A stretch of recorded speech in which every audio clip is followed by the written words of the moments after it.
right center field. That's got carry. It's gone!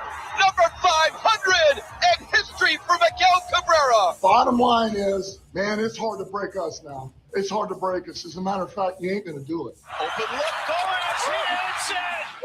What a play called by Tom Izzo in that timeout. I was 7 years old watching a football game by myself, and I saw those winged helmets come out of the tunnel, and I was hooked at that point. Kane in Chicago! Oh my God! Kane with the overtime winner! Jameer Gibbs to the end zone. Touchdown, Detroit Lions. You can't cover that man one-on-one. You just can't do it. He drives, lobs to JD for a jam. You play real good, you start. You don't play as good, you work your way back in. It's the American way, except America has gotten soft. But that is the American way. That's the way it works. This is the 6-6. Kane Jameson Williams, he's got it! Touchdown, Lions. We do our best, our very best, not to overreact here on X's and Bros. Welcome on a Wednesday morning throughout the great state of Michigan. I'm Matt Shepard. Brett Hayes is alongside. We appreciate you giving us an opportunity to talk a little sports with you in this first hour, brought to you by Mitch Lyons Wealth. You can join us in the stream as we stream live on X and YouTube and on Facebook as well. We welcome any phone calls via the Meijer hotline, 866-838-4843, or you can text us, Sports Radio 21,000. Again, the Meijer hotline, 866. I hate it when people say this phone number so fast that you can't remember. 866-838-4843. So we try not to overreact too much. The belief is every time a player has a struggled outing or has some type of hiccup in their season, they have become a bust. They have become overrated. They have become somebody you could do without. Framber Valdez is going through that right now as a starting pitcher for the Detroit Tigers, making $38 million a year. Oh, boy. Last night he was horrible. Worst of his career. It was a career outing for Framber Valdez. Not in a good way. It's the second time this year he has failed to get out of the first inning. Now, remember this. In his last outing, he was arguably the best we have seen him. His last outing against the Athletics, what did he do? He went 7 innings, gave up 1 run, struck out 9. Earlier, middle of June against Houston, he went 6 innings, gave up 6 hits, 1 run, and gave up, struck out 6, and was pretty good. I'm not going to, by any stretch, make excuses for Framber Valdez. I thought it was a really good signing when they grabbed him. It has turned out to be very disappointing because his ERA is now at over 4.5. I mean, he threw 42 pitches last night. Here's the thing that I didn't realize. So there's a couple of things that have bothered me about his season. One is he gets really down on himself. We've known this, that he's done it with teammates in the past because he's crossed up his catcher on purpose while he was in Houston. Now, that was one episode, and he seems to be defined by that, and it's really unfair. You don't like what he did, but it seems to be something people like to latch onto.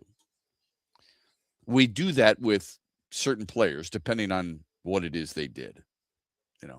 Bryson DeChambeau will now be viewed as a cheater because he stomped the grass behind the ball at the Open Championship over the weekend. Think about it. Brett, you're a big golfer.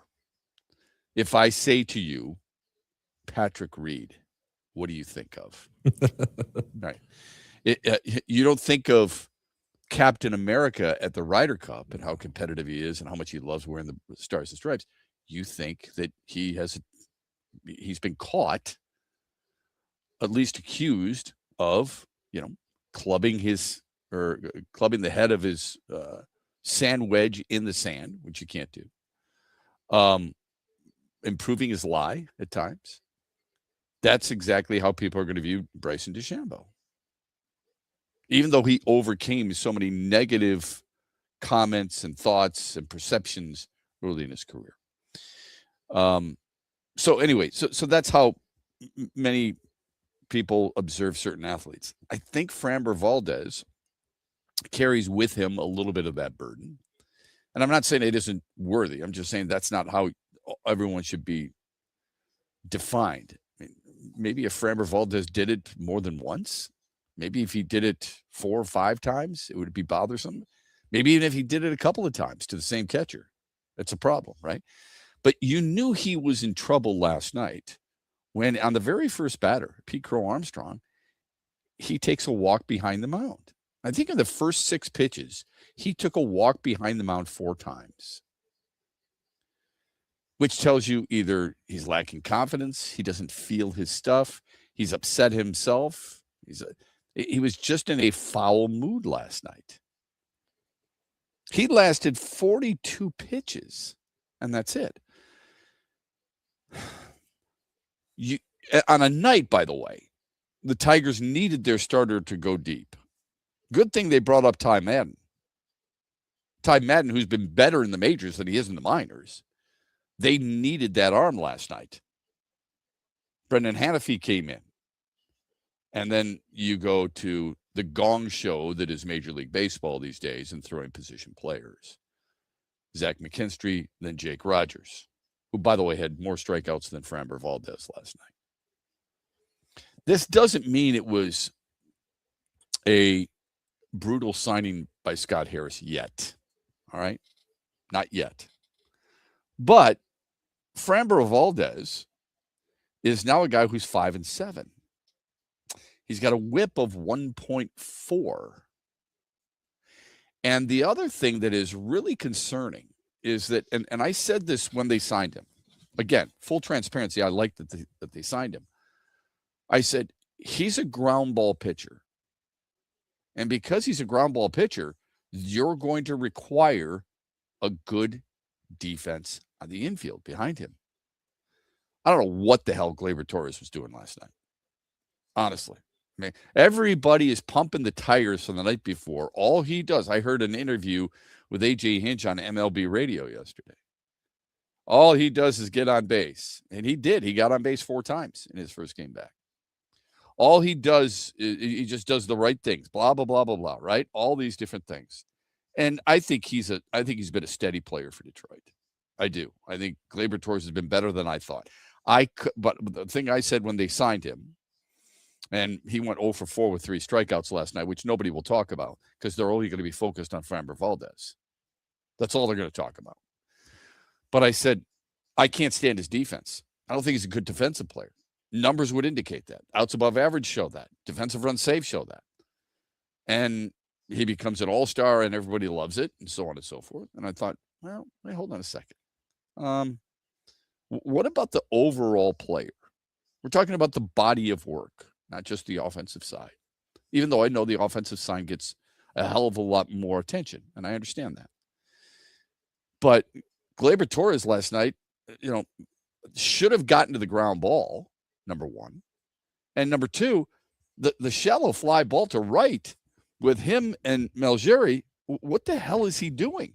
How do you not go after that ball more aggressively?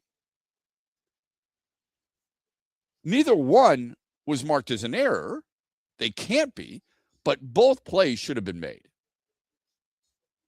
So that doesn't help Valdez, and it probably doesn't help his mindset, even though it sure seemed like his mindset was off in batter number 1. So a guy who I thought was going to give you a lot of ground ball outs has the lowest ground ball percentage in his career right now. He has induced just 9 ground ball double plays. Put that in perspective, a year ago, he induced 22. And I know he hasn't made as many starts this year as he did a year ago, yet. Still, the fact remains, this is a game that this team, and he's made 20 starts, by the way, Last year, I think he made 30, 31, 32, something like that, 30, I believe. This is a game. This team, when you're playing, when you're facing a lefty in David Peterson, this is a game you almost, as a fan, even though you can't necessarily do this, put the proverbial cart before the horse. This is a game you figured you were going to win. Your second best pitcher, paid like your best pitcher, against a guy who has struggled mightily this year. We'll get into that on the other side. Just getting rolling here on a Wednesday morning on X's and Bros. Stay with us. Huge here for all the ABC warehouse locations in Michigan. Now, if you're looking for the best prices on TVs, furniture, appliances, mattresses, and more, you need to go to abcwarehouse.com. You can shop there and also shop in person at all ABC warehouse locations across Michigan. For the one close to you, go to abcwarehouse.com. Best deals on TVs, appliances, furniture, and mattresses at all ABC warehouse locations in Michigan. Rod Stewart returns to Soaring Eagle Thursday, September 3rd. The Soaring Eagle Summer Outdoor Concert Series with special guest Richard Marx. Tickets start at $71 and are on sale now at the box office and etix.com.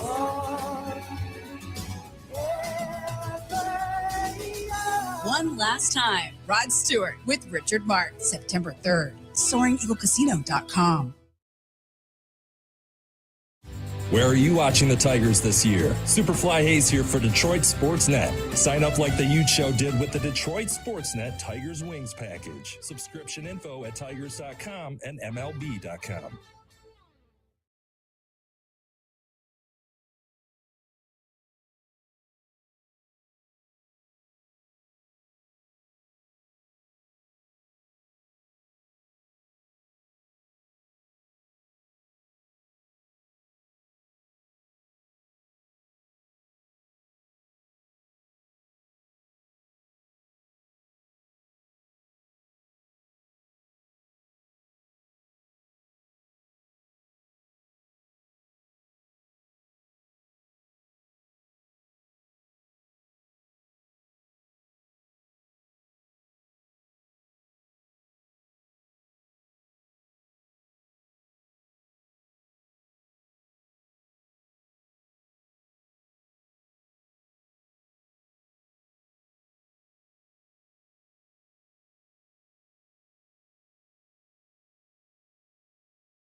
Yeah, 31 starts a year ago for Framber Valdez.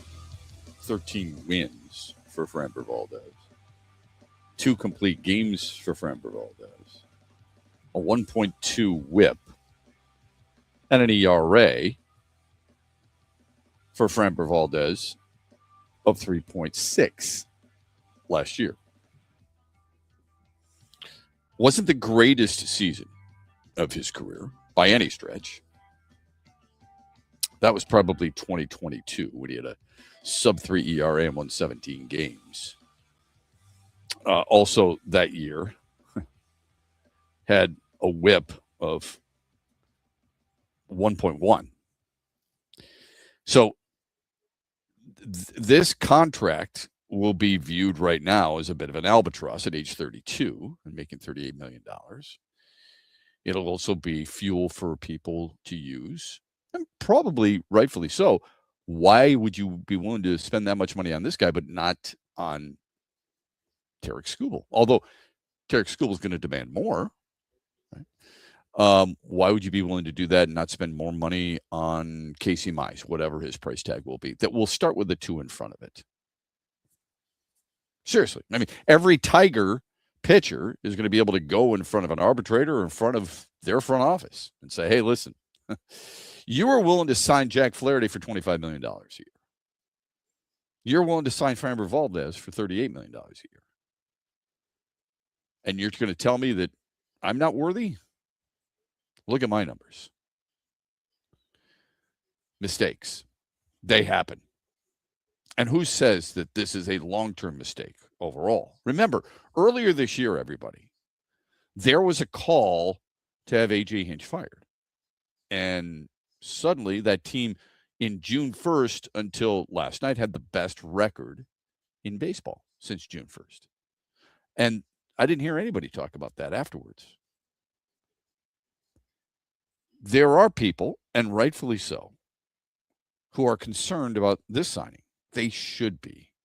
In his last 4 starts, he's tossed about 19 innings. He's got an ERA of close to 8, and he's got a whip of close to 2. Those are horrid numbers.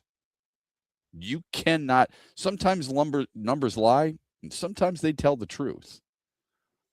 That's basically what's going on here. In addition to that, Scott Harris takes the punishment of what have you done to make this team better? Did Kenta Maeda make them better? No, they did not. Did Jack Flaherty? Did Andrew Chafin? Did Shelby Miller? Did Mark Canha? Did Gleyber Torres? Yes. Did Alex Cobb? Did Tommy Kahnle? Did Jonathan Brebbia? Has Kyle Finnegan? Did Chris Paddock? Did Charlie Morton? Did Rafael Montero? Has Kenley Jansen? Has Drew Anderson? Has Framber Valdez? Those are some trades, some free agents, just some names that I've thought of. And I'm thinking to myself, that's a pretty bad ratio. How many of those guys, be honest, are impactful? Don't do it by emotion. Do it with facts. And the guys, or guy, I mean, Finnegan at times a year ago gave up the big blast to Ian Happ the other night that forced 10 innings. Framber Valdez, probably too early to tell. 17 starts out of a guy who signed a multi-year deal and you hope is going to start for you at least 30 times a season. It's probably way too early to judge that. So if you can table that or table anybody from this year, Gleyber Torres is the only guy. Jack Flaherty at times. But Jack Flaherty, 4 innings the other night and people feeling good about it. Does not exactly, and then he goes on the IL, by the way. That's the reason Ty Madden was called up. A guy with a 4.5 ERA and a whip of 1.4 at 3 and 8 is not earning the money that you're spending on him. A guy who in Detroit is 18-28 in his career and has a 4 ERA and a whip of 1.2 is not earning the money you paid him. So I'm going to refuse the Jack Flaherty suggestion. Bottom line is Tigers lose last night 11-2 to the Cubs. Chance to still win the series today. Dylan Dingler was the bright spot with a 2-run homer in the ninth. He's got 22 bombs now and 65 RBIs. He's been so good. He also had another double. He's got 21 doubles. He's got 22 homers. And he's the first Tigers catcher since Mickey Tettleton, who used to eat Fruit Loops every day before games. I know. That's weird, isn't it? But it's true. He's the first Tigers catcher since Mickey Tettleton to have 20 or more in those two categories in a single season. Homers and doubles.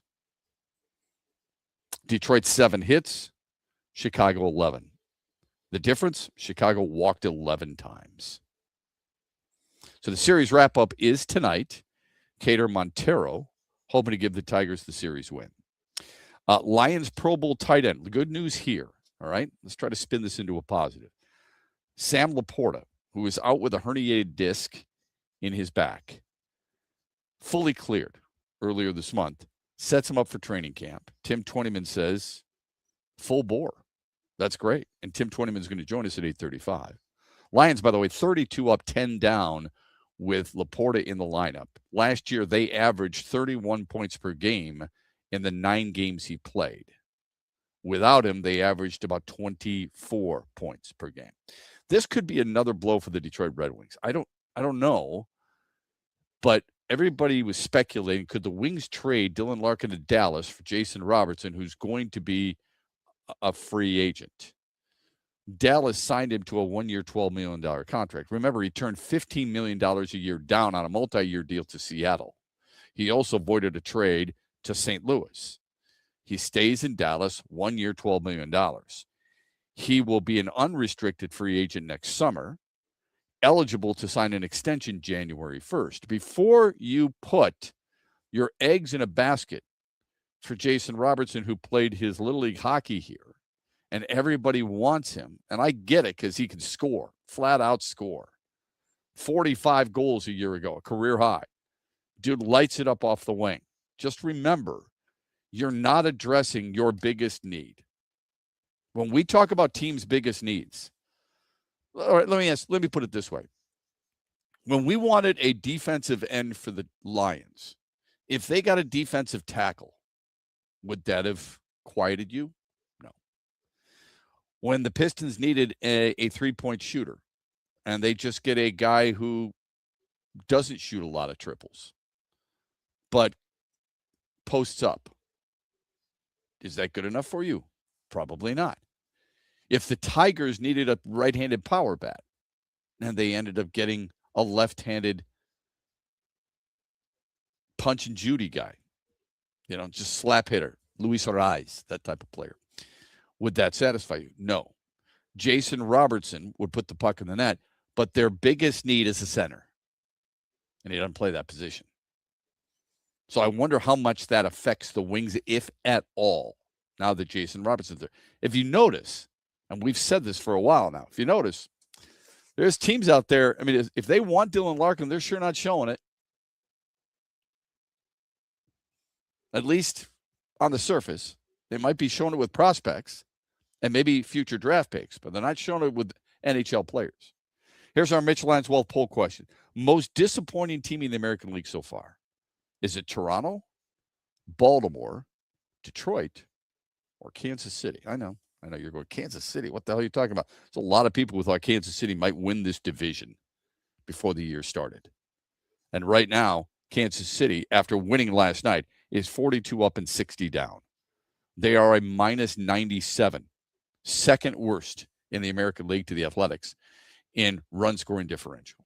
You can vote as often as you want at XB Mornings. Brett has tweeted it out. I have retweeted it, and we'll give you the results in the 8 o'clock hour tomorrow. Again, Tim Twentyman joins us 8:35 here on X's and Bros. We're brought to you this hour by Mitchell Lions Wealth. Huge here for the Carmody brothers and all the Buffalo Wild Wings locations in Michigan.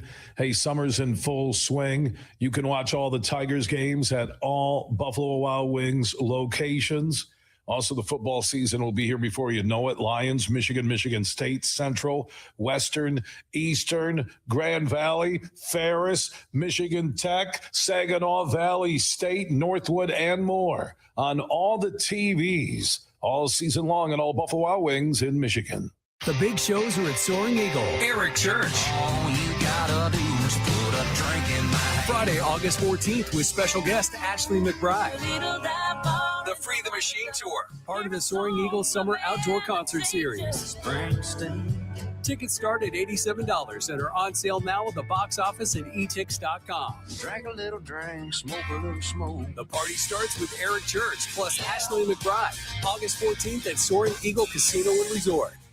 Make ways for a great cause at Stand Up for the Cure Lakeshore paddleboarding event at Ross Park in Norton Shores on Saturday, July 25th. You can grab your paddleboard and your sunscreen to raise critical funds for breast cancer research and awareness programs. Register for Stand Up for the Cure at suftc.org. Where are you watching the Tigers this year? Superfly Hayes here for Detroit Sportsnet. Sign up like the Ute Show did with the Detroit Sportsnet Tigers Wings package. Subscription info at tigers.com and MLB.com. What's up, Michigan? You're listening to Shep. Don't forget the Huge Show later today at 3 on the Michigan Sports Network.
Okay, 35 after the hour. Welcome back. Thanks for being with us here on a Wednesday morning.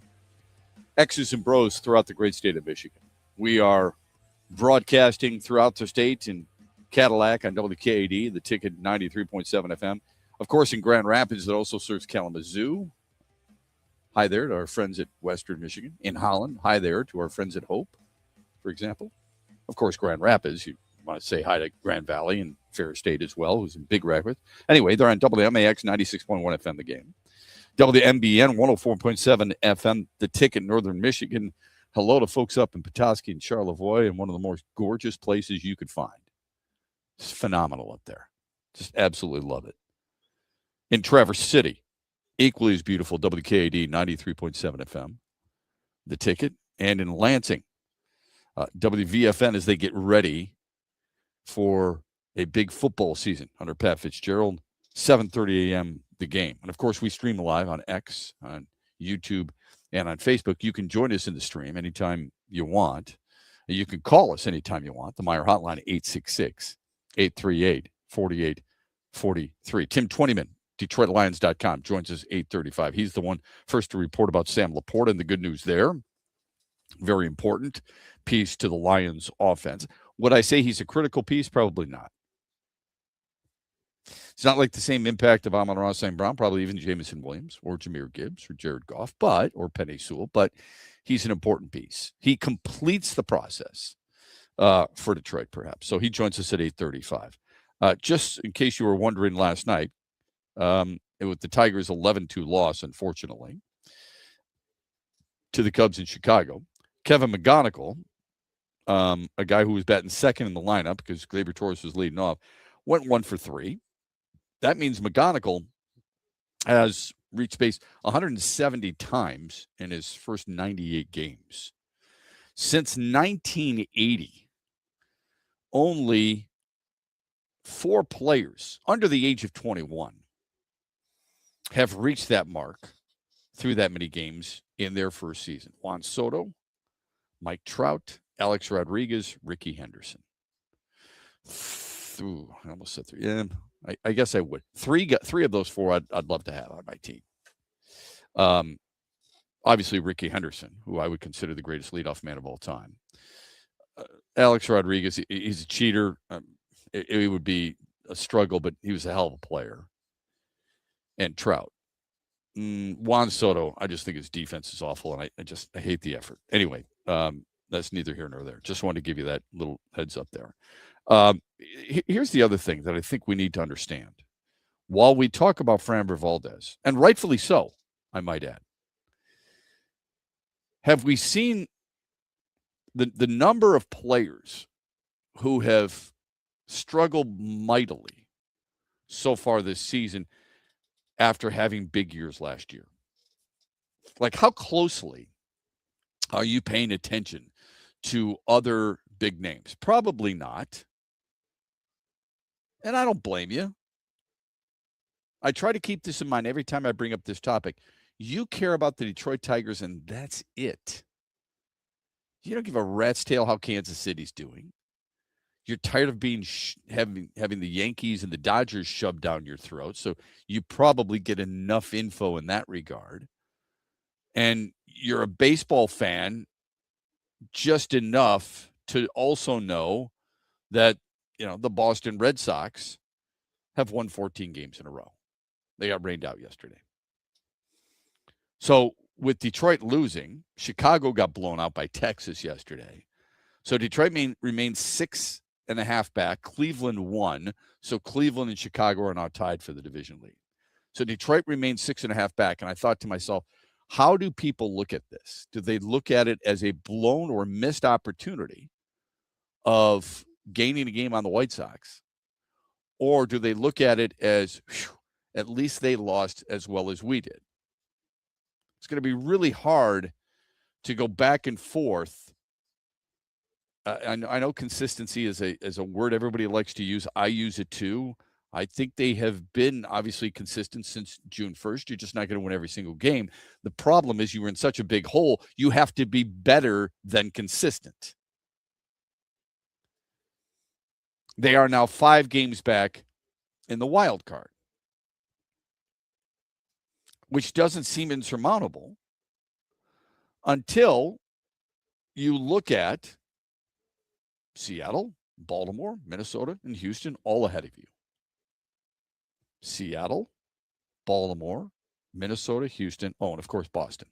5 teams ahead of you. Boston's got the number 3 wild card right now by 1.5 over Seattle. What Boston has done has just been unbelievable. Going to be really hard to do that when you're having at bats like they had last night, where there's a lot of soft contact off a guy who, I might add, was they moved him to middle relief for the Mets. Cubs trade for him. 3 starts, 2 of them good, 1 of them bad. The one bad, 10 runs. How does that happen? I know.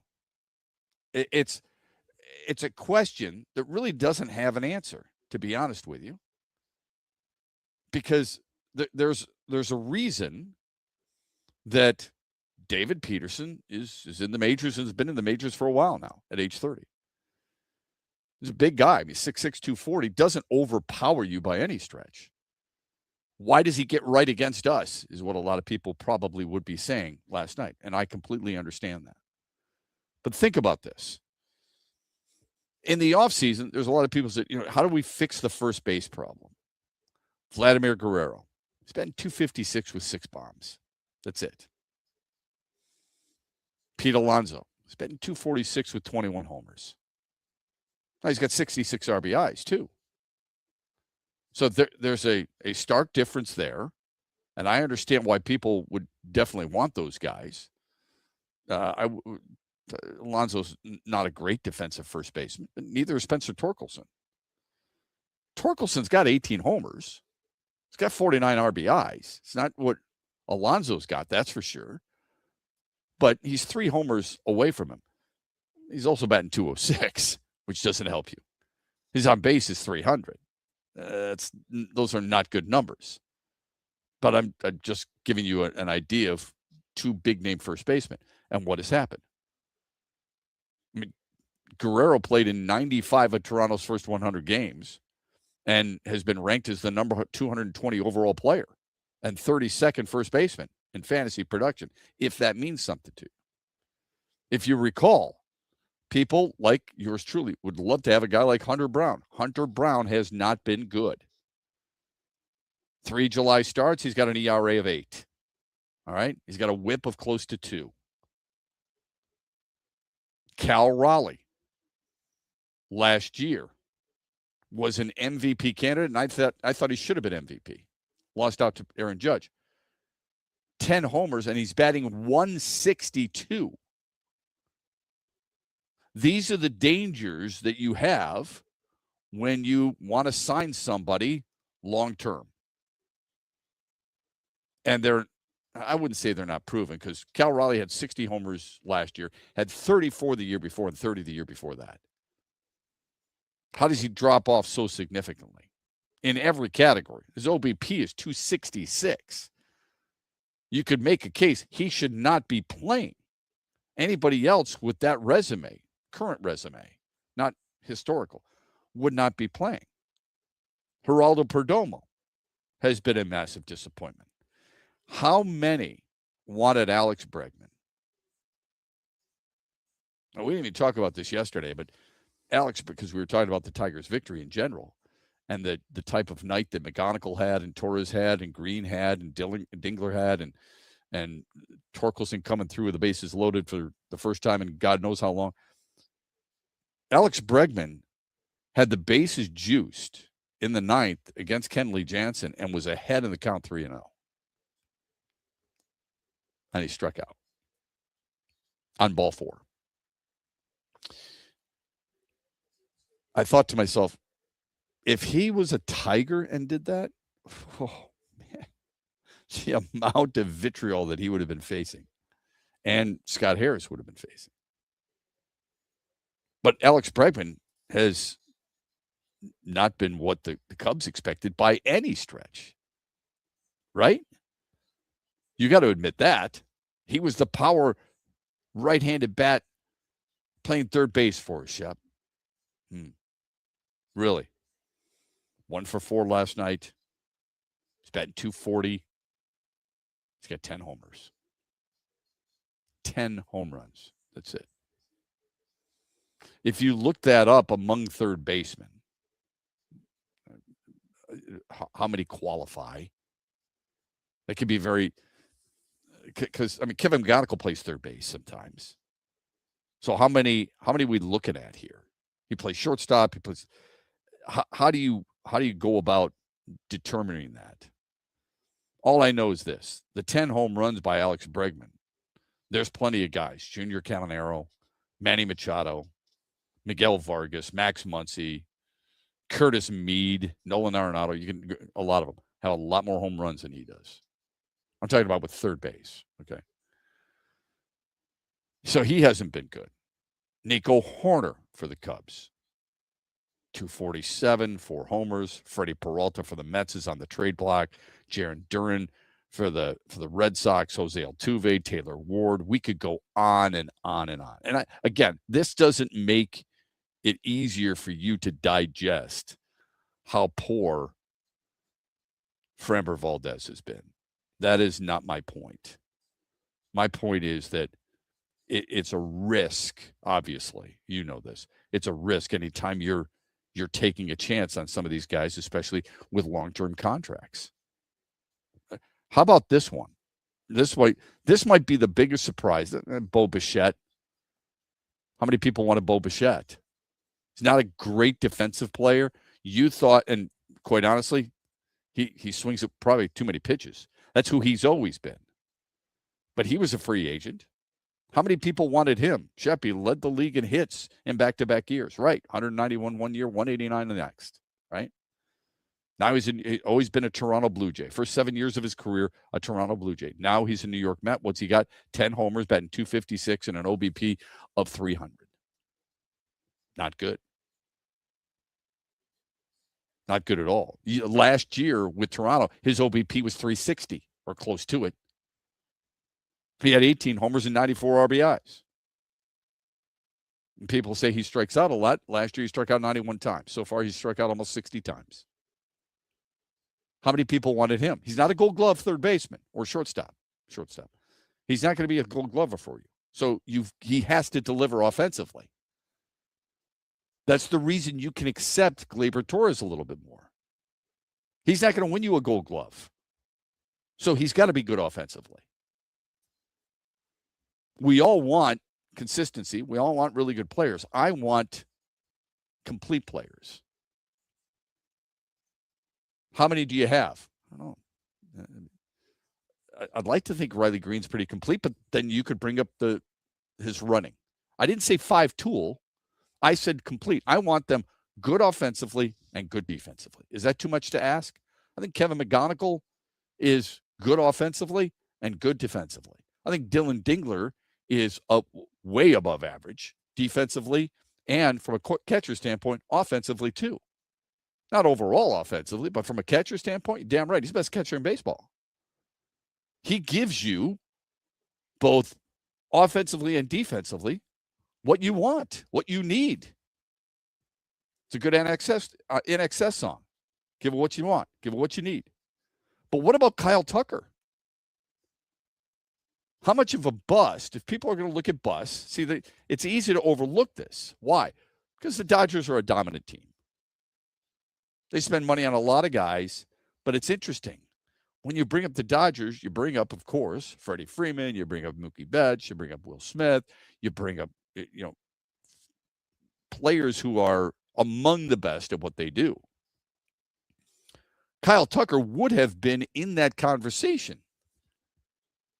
How good he was in Houston? He was okay with the Cubs, but in Houston, led the league in RBIs 1 year. Hell, Houston, here's a guy who he's averaging mid-20 home runs. 30, 29, 23, right? Goes to the Cubs, 22 homers, 73 RBIs. Probably wasn't worth, although he did win a Silver Slugger, was an all-star. Goes to the Dodgers. What does he do? Forgets how to hit? Slugs 367. That's a career low for him. He's usually a 500-plus slugger. That's his average, 51.5. He's well below that. How come no one's bringing that up? Oh, I know why. I'll tell you why. The reason nobody talks about that, at least outside of Los Angeles, that I've been able to gather, is because LA's got 64 wins. And by the way, we mentioned Milwaukee leapfrogging them the other day. LA's back in front. They've got the best record in baseball. They and Milwaukee will go back and forth. Milwaukee lost last night. So when your team is successful, you can look past it. Perhaps, to a certain extent, we did the same thing with Framber Valdez while this team was boasting the best record in baseball since June 1st. Last night, I don't want to say people will overreact, but last night just highlights the deep concern many people might have. And when you look at, and this is fuel for a lot of those who do not like Scott Harris. Why don't you like him? There are certain reasons, like he acts like, whether you think he is or not, he acts like smartest guy in the room. He has said some things that frustrate the hell out of you. Echoing the owner's comments, we will add when we feel like we're ready. Tarek Skubal's arbitration hearing sure as hell didn't help. But when you list off the names of the players he's acquired and the lack of production they have provided, this is the primary reason. And you need to be consistent with that. Because if you're frustrated with Al Avila and his trades, now he traded two bigger names and more popular names. But if you're willing to admit that was a mistake and that's why he should have been gone, then you have to admit the Scott Harris mistakes too. When I give you names like Maeda and Flaherty and Chafin and Miller, Shelby Miller, and Mark Canha and Cobb and Canely and Brebbia and Paddock and Morton and Montero, Drew Anderson, Kenley Jansen, Gleyber Torres, a good one. Framber Valdez, I hope, will be a good one. The swing and miss rate is bad, period. I'm not calling for anybody's head on a chopping block here, but it's got to be better. And doesn't that give you pause to think some of those other trades haven't been good? A lot of these free agent signings, most, have not been good. Do I want him trading Tarek Skubal or Casey Mize? You do if you can't retain him. Either way, it's not a great look right now. And I don't know why we highlight this after every loss. Maybe it's because you are getting closer and closer to the trade deadline and having to make a decision. We'll take a quick time out. We're brought to you this hour by Mitch Lyons Wealth. Tim Twentyman of the DetroitLions.com will join us at 8:35. Hope you can stick around and listen to that one. Mitch Lyons here, founder of Mitch Lyons Wealth, where we create your best game plan to protect, grow, and win retirement. I'm here with Tiger legend Kirk Gibson, who we are proud to support and partner with on the newly opened Kirk Gibson Center for Parkinson's Wellness. Thanks, Mitch. We appreciate your support, and we are excited to have recently opened the center in Farmington Hills. It provides exercise therapy and educational programs that are helping the Parkinson's community, just like Mitch Lyons Wealth helps improve the quality for their clients' retirements. This center helps improve the quality of life for people with Parkinson's. And Gibby, the best part of all is that access to the center is available to the Parkinson's community free of charge, right? That's right, absolutely free of charge for people with Parkinson's and their care partners. You hit a couple of the most famous home runs in Major League history, Gibby, but I feel that your greatest hit will be the positive impact the Kirk Gibson Center is making in the fight against Parkinson's. Mitch, since my diagnosis, I get up every day and focus on winning that day. This center encourages others to do the same. Awesome, Gibby. To learn more, go to kirkgibsoncenter.org. Huge here for the Michigan High School Athletic Association. You can stay up to date on the latest from Lansing 24/7 at MHSAA.com, at MHSAA on Twitter, and MHSAA on Facebook. The latest news, press releases, and stories connected to every high school in the state of Michigan, available for you 24/7 from the Michigan High School Athletic Association. Log on to MHSAA.com, at MHSAA on Twitter, and MHSAA on Facebook. And if you're looking for archive boys and girls high school sports, MHSAA.TV. That's MHSAA.TV. 24/7, everything you need to know about high school sports in Michigan. Log on to MHSAA.com. Get ready for the hottest Saturdays of the summer at Soaring Eagle Casino and Resort. Now through August, we're dropping over $1 million in free play. Every hour from 11 a.m. to 11 p.m., 10 winners score $600 in free play. $1 Million Summer is back, so don't miss your shot at big summer wins. Only at Soaring Eagle Casino and Resort. Make ways for a great cause at Stand Up for the Cure Lakeshore paddleboarding event at Ross Park in Norton Shores on Saturday, July 25th. You can grab your paddleboard and your sunscreen to raise critical funds for breast cancer research and awareness programs. Register for Stand Up for the Cure at SUFTC.org.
think we've lost. I really think we've lost our mind in sports. I really, really do. I mean, I can't figure out for the life of me. There's an article on the Indiana Fever's forward Sophie Cunningham, who I really like. She's not afraid of anything. She wants to protect young girls in locker rooms, young girls in sports, shouldn't play against biological God. How is that like 90%, close to 90%? I think it's 86% of the people actually believe that should be the case. I have a daughter. She was a lacrosse player and a really, really good one. I don't want her playing against boys. I went to my son's lacrosse game last night. These dudes are shooting at 90 miles an hour. I want my daughter in front of that? Nope, I don't. It's different. How is that argumentative? When did we lose our minds when it comes to that? It's unbelievable that people could actually feel that way. I can't get over it. Anyway, I also saw the Hockey News has come out with ranking their top 32, all 32 coaches.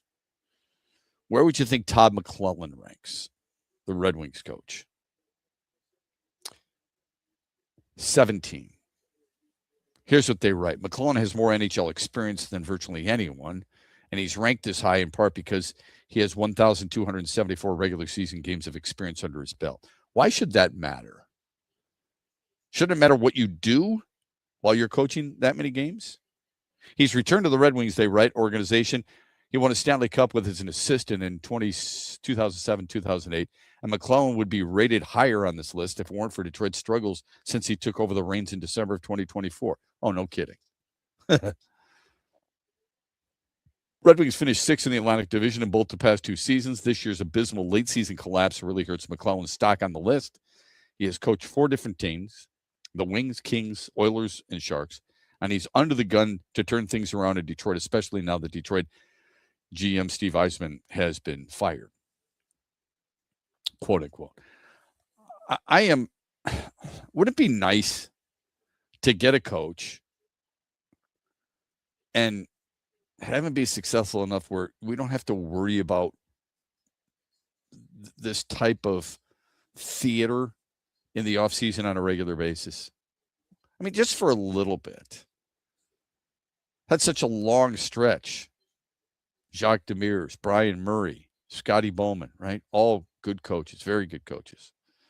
And it just feels like it's been stopgap after stopgap. I think Todd McClellan's a really good hockey coach. I do. I don't think he's got much talent to work with, which begs the question. I mean, how good can you be if you don't have a talented roster? Answer me this. Who's the best coach on a bad team in sports? That's not easy. Seriously. If you look at all the coaches, isn't that part of the reason you loved what J.B. Bickerstaff was able to do? I'm not saying he's the best. I'm just saying he was able to transform a team that won 14 wins to 44. Granted, got some help by getting some players in here. But think about that for a minute. How many, we always talk about great players, great coaches, so on and so forth. The best coaches, oftentimes, the best coaches have really good players. Other really good players help the already established really good players, right? We're not talking about all time here. I'm asking you, if you look at the best coaches, like Andy Reid's a really good football coach. Andy Reid's had some really good players. It's not taking anything away from him. Sean McVay's a really good coach. He's had some really good players. Don't tell me that he hasn't. Could you say that, well, I mean, San Francisco, Fred Warner, George Kittle, I mean, Smith, McCaffrey, no. I mean, really good players, right? John Harbaugh's had when he was in Baltimore, had a 2-time MVP and a really good defense. Might it be Kevin O'Connell? I'm just using the NFL as an example. Kevin O'Connell really helped Sam Darnold, didn't he? But Shep, he didn't help J.J. McCarthy, did he? Good question. Hard to do it. If you said Sean Payton with Bo Nix, Sean Payton, when he won his Super Bowl, he had Drew Brees. He had a Hall of Fame quarterback. I don't know. I was just thinking about that for a little bit when it comes to Todd McClellan and the Red Wings situation. So I was wondering if anybody else is feeling the exact same way. Who's the best? Who's the best coach on a bad team? Mike McDonald just won the Super Bowl. D'Amico Ryans is a really good coach, but he's got Daniil Hunter and Will Anderson Jr. He's got pretty good wide receivers. It's hard to argue that he's had some pretty good talent. I'm at a loss, to be honest with you, when it comes to that question. And that's just the NFL, by the way. Baseball, I think it's impossible. I don't care who you are. You've got to have good players in baseball. You can have a nice stretch. Don Kelly in Pittsburgh had a nice stretch for a little bit. In the end, you get revealed in a 162-game schedule. Let me get to a text. Let's see here. Shep, AJ had to have Framber pitch 4 to 5 innings at the worst. Makes 0 sense. Make him earn his crappy start. He used a different word. Well, I'll be honest with you. When he took him out at 42 pitches, I was pissed too. I think only because when his team needed him, his team desperately needed him last night, Framber Valdez, because the bullpen has been taxed, which puts more pressure on Kader Montero tonight in the series wrap-up, who's coming from the bullpen. Because Flaherty went on the IL, and then, Mize had the issue, and Mize will be back in the starting rotation. They come home. Anyway, they pick Kansas City when they come home. I was pissed, too, at 42 pitches and thinking, let him wear it. That's a fine line when you're a manager/coach. You're going to have to deal with this because you've been crappy. It's the first inning. Might be a little different if he'd gone a little bit further and said, you know what, I'm just going to stay there with you. In the first inning, I know it's 6-0. Detroit was down 4-0, or Chicago was down 4-0 in game one and came back and tied it up 5-5. Thanks, Kyle Finnegan. The game hasn't gotten away from you yet. I know that sounds weird, but it's the first inning. So I don't have a problem with him pulling him as much as I have a problem with the pitcher unable to get out of his own mess. Walk here or there, 2 bad defensive plays. I suppose the texter could easily argue this. He was good enough to induce the ground ball that Torres should have gotten. He was good enough to induce the pop fly to right that Torres should have broke on quicker and gotten to. Don't know what the hell he was doing. So why not get him through that inning and then maybe settle in? I understand the mindset, but to say it makes 0 sense is unfair, because I think there is a case to be made if you're the manager on trying to do and salvage something there and get him out of there. I think body language has something to do with it too. And that's my frustration with Valdez. You're up and around and you're pissed at yourself. That's great. But look at how he acted as if he didn't want to be there. That's, to me, was as telling as the pitches he was throwing. And he can't do that. Period. We've seen it too many times in his career. Just can't do it. I understand the mindset that you have. Mine was originally the same thing, and then I thought about it for a little bit and saying, first inning, I think it changes things.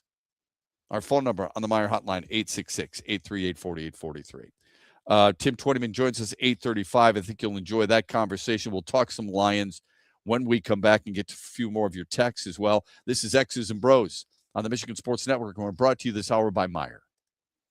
Check 1, 2. July is hot at Soaring Eagle Casino and Resort. Alanis Morissette. Jordan Davis with Tucker Wetmore. The Lumineers. And Mary J. Blige with El DeBarge. Come on, baby, just party with me. Tickets for all shows are on sale now at the Soaring Eagle box office or etix.com. Our state is Mecca for golf, and one of Michigan's crown jewels is Tullymore and St. Ives, 2 world-class championship courses in one charming and beautiful location. The golf is challenging but fair. You're going to use every club in your bag. But let me tell you what makes Tullymore really special. It's the people. From the wait staff to the bartenders to the pro shop and the management, their sole purpose is to give you a memorable experience, and they do. Go to TullymoreGolf.com today and experience a Michigan masterpiece. Summer is made for road trips and lake dips. Shop at Meijer with M-Perks and fuel your summer with savings up to $1 per gallon on your next tank of gas. For nearly every dollar you spend on items like travel snacks, groceries, sunscreen, and more, you'll earn M-Perks points. The more you shop, the more your points add up, and the more you save at the pump. Turn your summertime snack cravings into fuel savings, only at Meijer. Savings per gallon based on points redeemed. Fuel rewards not valid in Wisconsin. Max 30 gallons. See mperks.com for details. What's up, Michigan? You're listening to my good friend Shep. The Huge Show is coming up later today at 3, right here on the Michigan Sports Network.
All right, back with you on X's and Bros, 18 after the hour, throughout the great state of Michigan.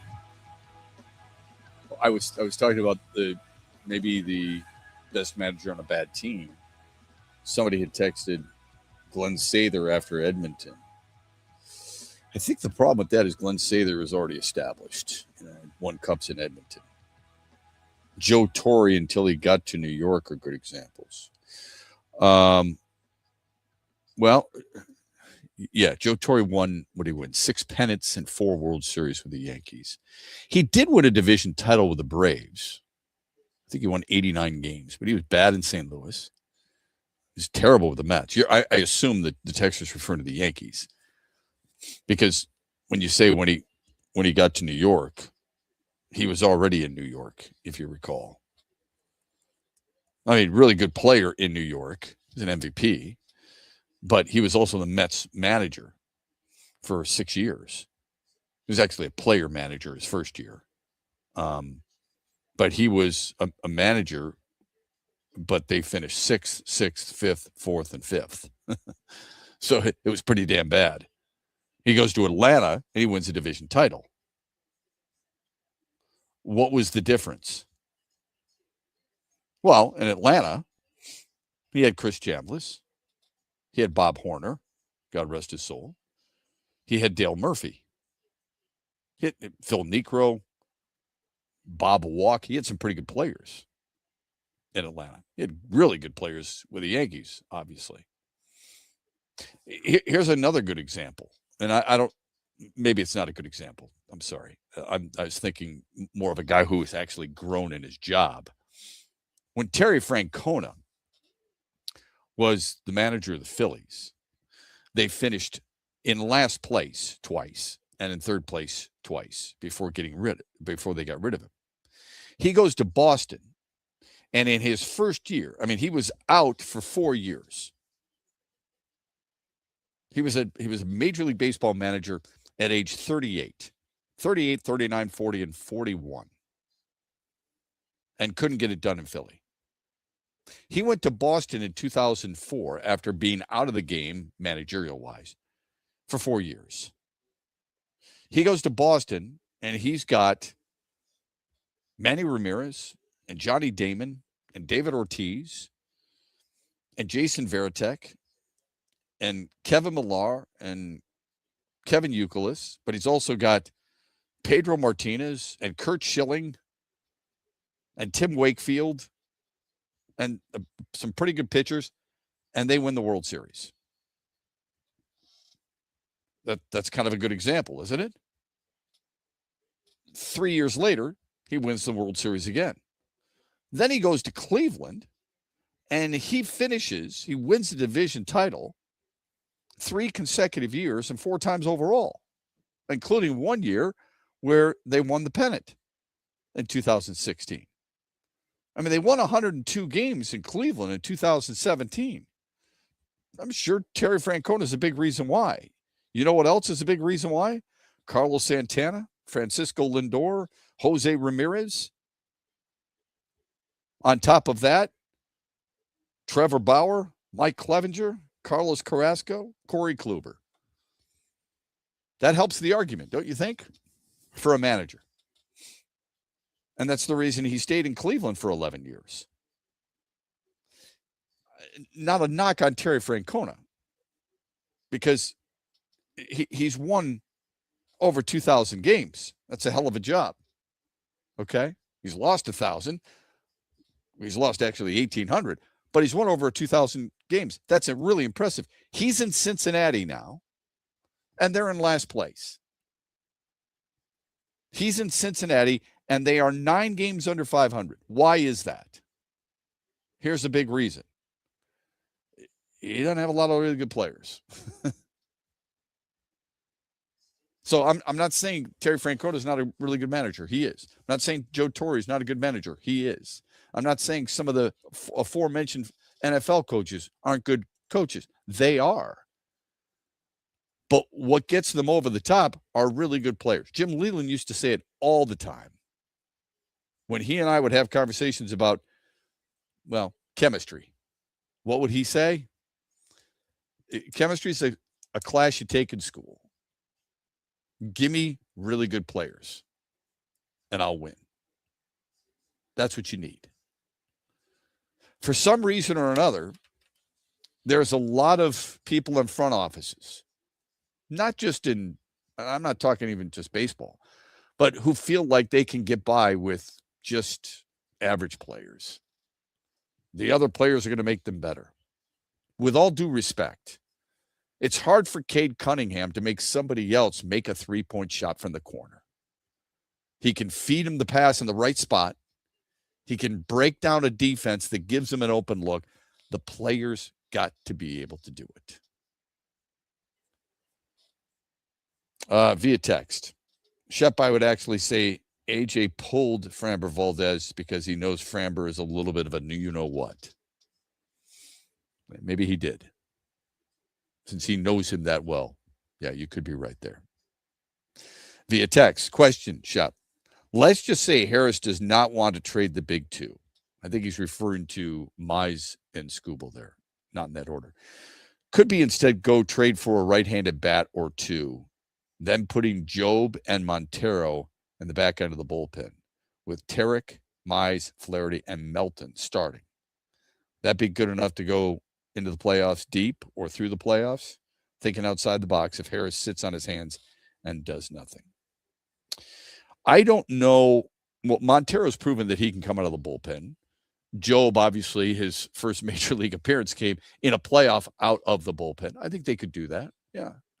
Where I don't know, who do you want in high leverage situations? How long do you want to give them in those roles? I think it's a fair point. Sure. I could see it. I think too often, I'm not saying the texter's feeling this way. Too often we feel like it's just an automatic. You can move from starter to the bullpen or bullpen to the starter. And it shouldn't be much of a difference because they're both pitching. It is a different role, different mindset, different preparation, according to many of the pitchers I've talked to in the past. Do I think both those guys can do it? Yes, because they have done it. I just wonder where you would put them. Let's be honest here. There's not many people at all who feel comfortable with Kenley Jansen as your highest leverage guy. Okay, I didn't use closer for a reason because AJ Hinch doesn't like the word closer. So there's I would argue Will Vest in the ninth has been better than Kenley Jansen, or proven that not in his career, but I mean it seems like Will Vest is most comfortable there. Yeah, Kyle Finnegan is a setup guy, Tyler Holton is a setup guy, Drew Anderson is a setup guy. Where would you put Job and Montero, and whose places would they take? You're going to expand your roster September 1st to two guys. It's a pitcher and a position player.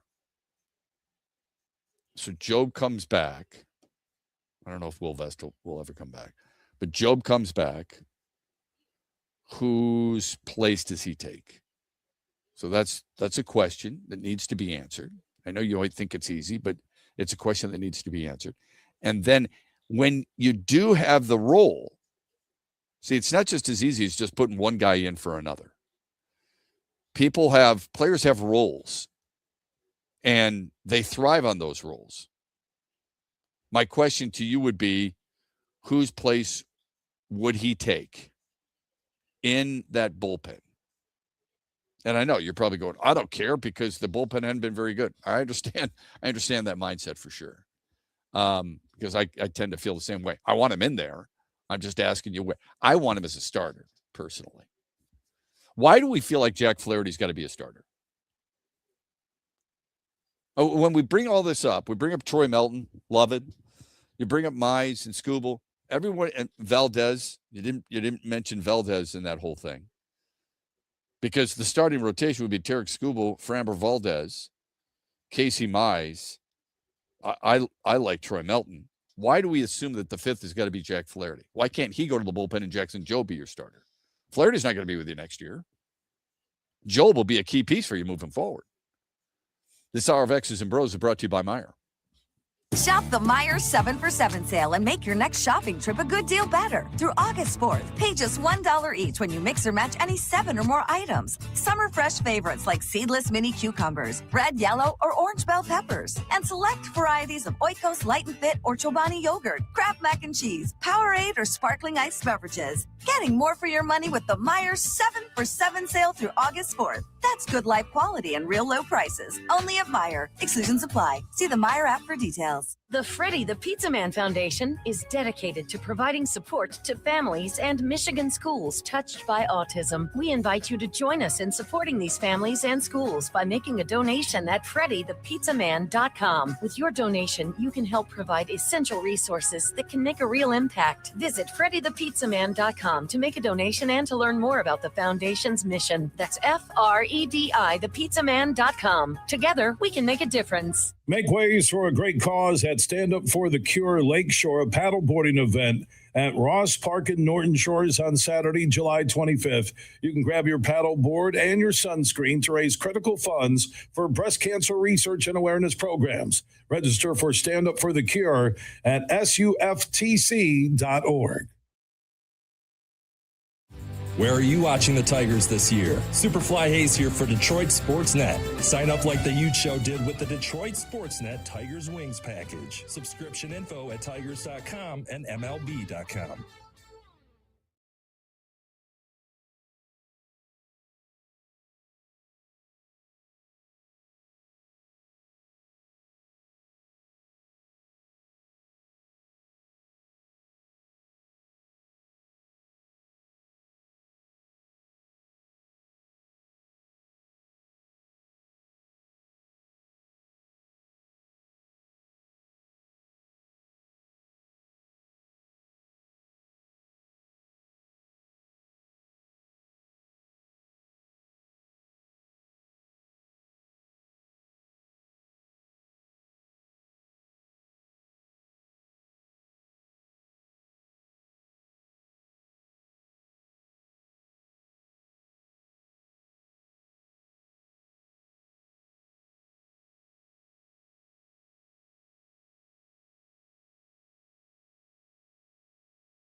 It's so interesting in sports how certain events can influence a culture and influence where we take those sports at the youth level. When you look at the World Cup being in the United States and how well it was done, and it's done really well, and how well it was received. Look at the numbers. It had more viewers than the AFC and NFC Championship game. Not the Super Bowl, but the AFC and NFC Championship game. What will that mean for, I was talking with a friend of mine at the gym yesterday, what will that mean for travel soccer moving forward with kids? Landon Donovan did a podcast the other day. He's obviously one of the more well-known U.S. soccer players. And he was talking about how youth clubs are grinding every penny out of every family.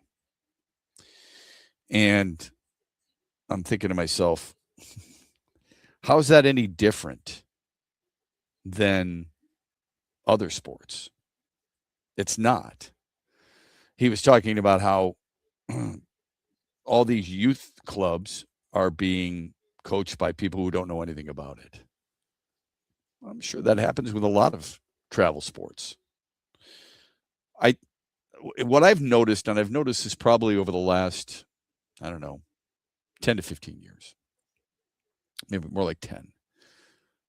People like to tell anybody who will listen that their kid plays a travel sport. God forbid they play in a local league. So at the gym last week, this woman was working out. Her son came up to her. They were talking a little bit. He goes back to working out. He's probably 13. And I said to her, oh, it's nice that your son will actually come up and talk to you, because a lot of time kids don't want to be around their parents. She said, yeah, especially if you're the mom. So we were talking a little bit. He plays travel baseball. I said, oh, good for him. Surprised you guys are home.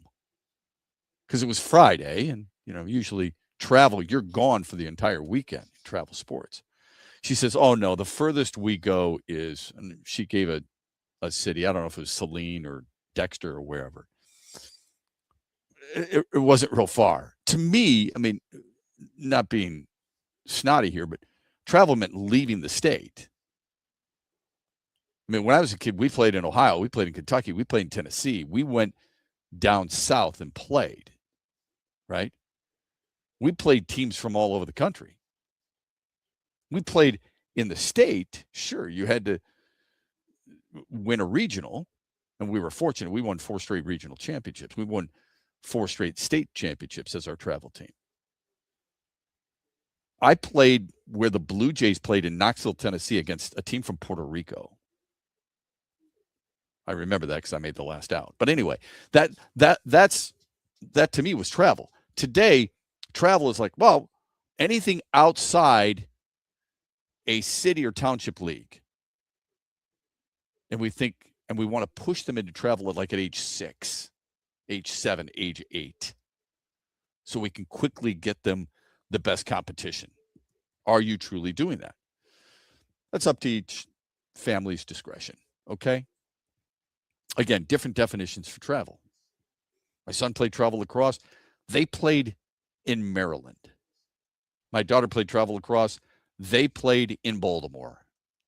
All right. When you go out and you play at Long Island, that to me is travel.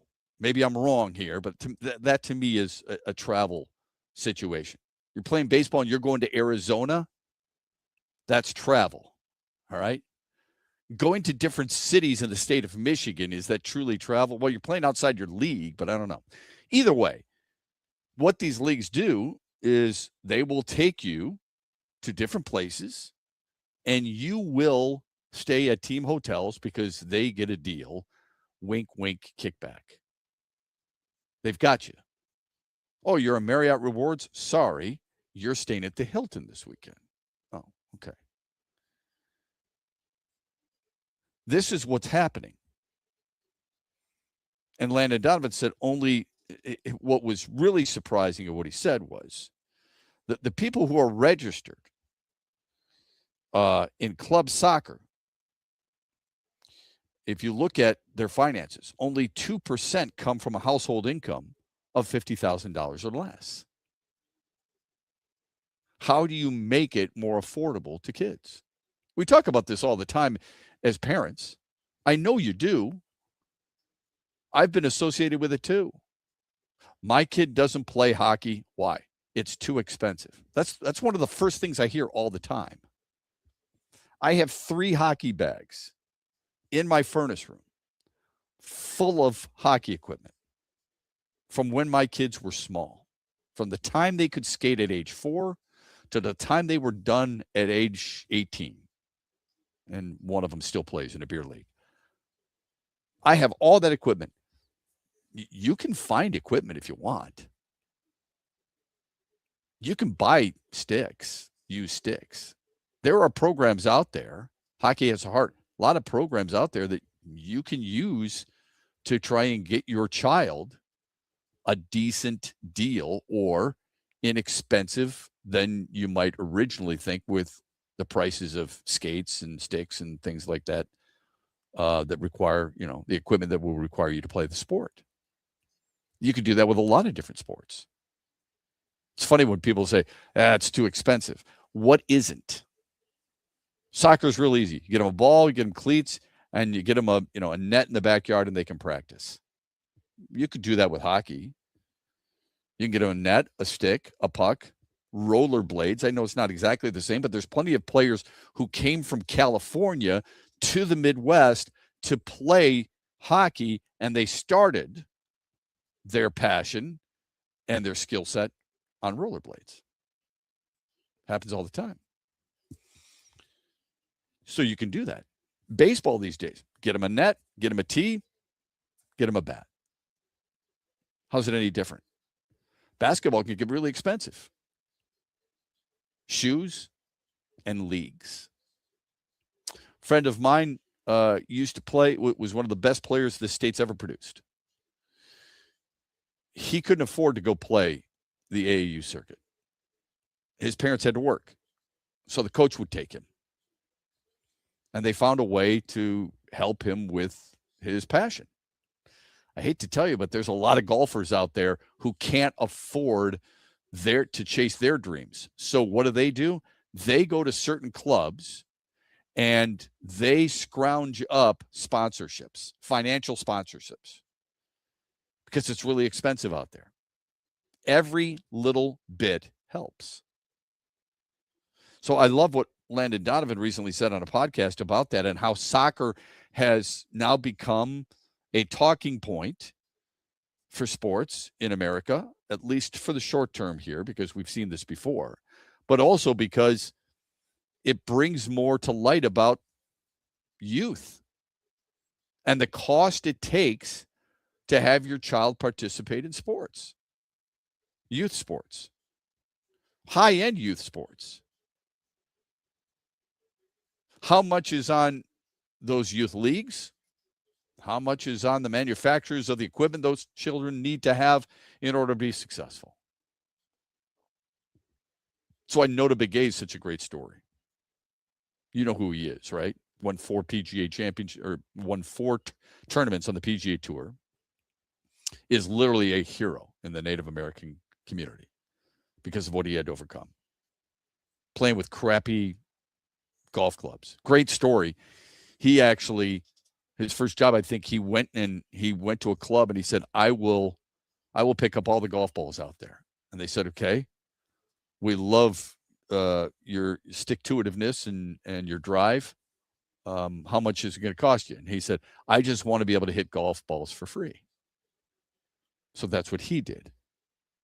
Found a way. Okay. It's a pretty cool story. And him going up against kids who were given everything, and he was able to overcome it. I don't know how many stories there are in sports like that, but it's an interesting one. Just wanted to share that with you regarding Landon Donovan, and maybe it's food for thought for everybody. All right. Let me just put a bow on this whole Tigers thing. I was reading CBS Sports the other day, and they were talking about certain names that they feel could be or would be traded. We're getting closer. It's July 22nd now, folks. Trade deadline is August 3rd. Names like Freddie Peralta, Luis Arraez, Tarek Skubal's the number one name. The longer it goes, and the longer the Tigers can stay in it, and I'd love the pulse of people overall on, are you truly rooting for the Tigers to make it because you think they can win it all? Or is there a part of you, just a small part of you, that says, if you're going to lose, get out of it now? Like, we think the finish line is August 3rd. There's 2 more months in the season that they can make a push. And I'm not even looking at the wild card. I'm looking at the division. I don't know how much Cleveland and Chicago are going to be buyers. Minnesota, I don't really care. But I'm not, because I don't think they're a factor. How much do you think those two teams are going to spend? Cleveland's never given you the indication they would do that. And Chicago has so much youth on their team. Are they really going to sacrifice any of that youth to try and make a push earlier than even they probably expected they would make? So you've got August and September to try and win this division. And you probably have to get to, I don't know, what do you think, Brett, 85 wins? You think if I said to you right now, I'll give you 85 wins, would you take it? Chicago's got, what does Chicago have? 63 wins, all right? I'm sorry, 53 wins. Chicago has 53 wins. If you need 85 to win the division, and that's, that hasn't been that case in the past, they would need 32 or more wins. Can they get there? I don't know. Detroit, if you're looking for 85 right now with 47, you got 47 wins, right? Okay. They need 38 more wins. It's taken them 111 games to get to 47. You think they can get to 38 and 61 more games? It's asking an awful lot. An awful lot. So when you look at that, I think there are some Tigers fans who actually truly believe, you know what, this isn't happening, so we've got to get the most out of it, only because once bitten, twice shy, and actually it's twice bitten, twice shy. Verlander, Martinez, you can't get that out of your head. CBS Sports brings up this article of those players who might be traded. Tarek Skubal the number one name. I have a tendency now to lean toward Detroit keeping him, even though that would frustrate the living hell out of me. 3 writers weighing in, 3 Major League Baseball writers. 2 of them say he will stay. 1 of them says he's going to L.A. The one who says he's going to L.A. says, he writes this: lazy and unoriginal, maybe, but the Dodgers are motivated to three-peat. They have rotation injuries. They have one of the deepest farm systems in the game. What are they supposed to do with all those outfield prospects? Exactly. And some of those outfield prospects have been tearing it up for them. Those who think the Tigers are going to keep him, like Matt Snyder. He's not going anywhere. Tigers are playing good baseball, ready to make a late run at the AL Central. Dane Perry, the bar for contention in the AL Central and the AL wildcard is such that the Tigers, who've been much better since the start of June and undershot their run differential by a wide margin, won't be able to justify trading away their ace. Okay. So they happen to agree. The problem is that the Dodgers, and this is that's got me hemming and hawing a little bit. The Dodgers, even though some people may feel like they're set, Yamamoto, Ohtani, who knows the next time he's going to start, Blake Snell, Tyler Glasnow, right? Would be great if all of them were healthy, but they're not. And the Dodgers see an opportunity. Let's face it, the National League team that gets to the World Series feels pretty damn comfortable right now. They would be the favorite. Doesn't mean they're going to win. See San Antonio and New York Knicks. Just telling you, they would be the favorite. Again, doesn't mean they're going to win. See Edmonton or see Colorado Avalanche losing to the Las Vegas Knights. I think with the Dodgers, oftentimes what happens is they'll go after the guy in the offseason. And they have a history of doing both, but they'll go after the guy in the offseason because they can pay. Trading for him, why would you? You're one of the few teams that can afford him in the offseason. Think about their mindset for just a second. Are they good enough to win it all right now? The answer to that is yes. Nothing is guaranteed, as we pointed out earlier in the program. Are they good enough to win it all? The answer to that is yes. They would become already the prohibitive if they already are the prohibitive favorite. They become even that much more of a favorite if they acquire Tarik Skubal. But if you're good enough to win it now, why would you give up your best prospects when you will eventually need those prospects? I mean, you're stuck with Kyle Tucker, Andy Pias in center. Okay. I mean, you're going to need some of these youth to ascend eventually. Mookie Betts is going to get old. Max Muncy's going to fall apart at one point. You're going to need that.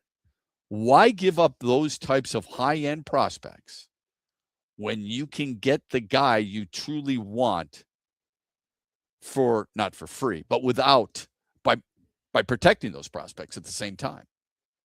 If you're good enough to win it now, and they've proven that so far this year, and it's a large sample size, and they've won 2 in a row. They've got the championship pedigree. If you're good enough to win it now, and you know you're one of the few teams in Major League Baseball who can afford the number 1 free agent target, why in the world would you get rid of all the collateral that you've built up? To me, it makes no sense. Now, they know it a hell of a lot better than I do. How healthy is Glasnow going to be? How healthy is Ohtani going to be? Would you rather have Ohtani just as a DH instead of starting a game where you could just insert Skubal? Skubal immediately becomes your ace. You're throwing Skubal and Snell and Glasnow and Yamamoto at a team in one series?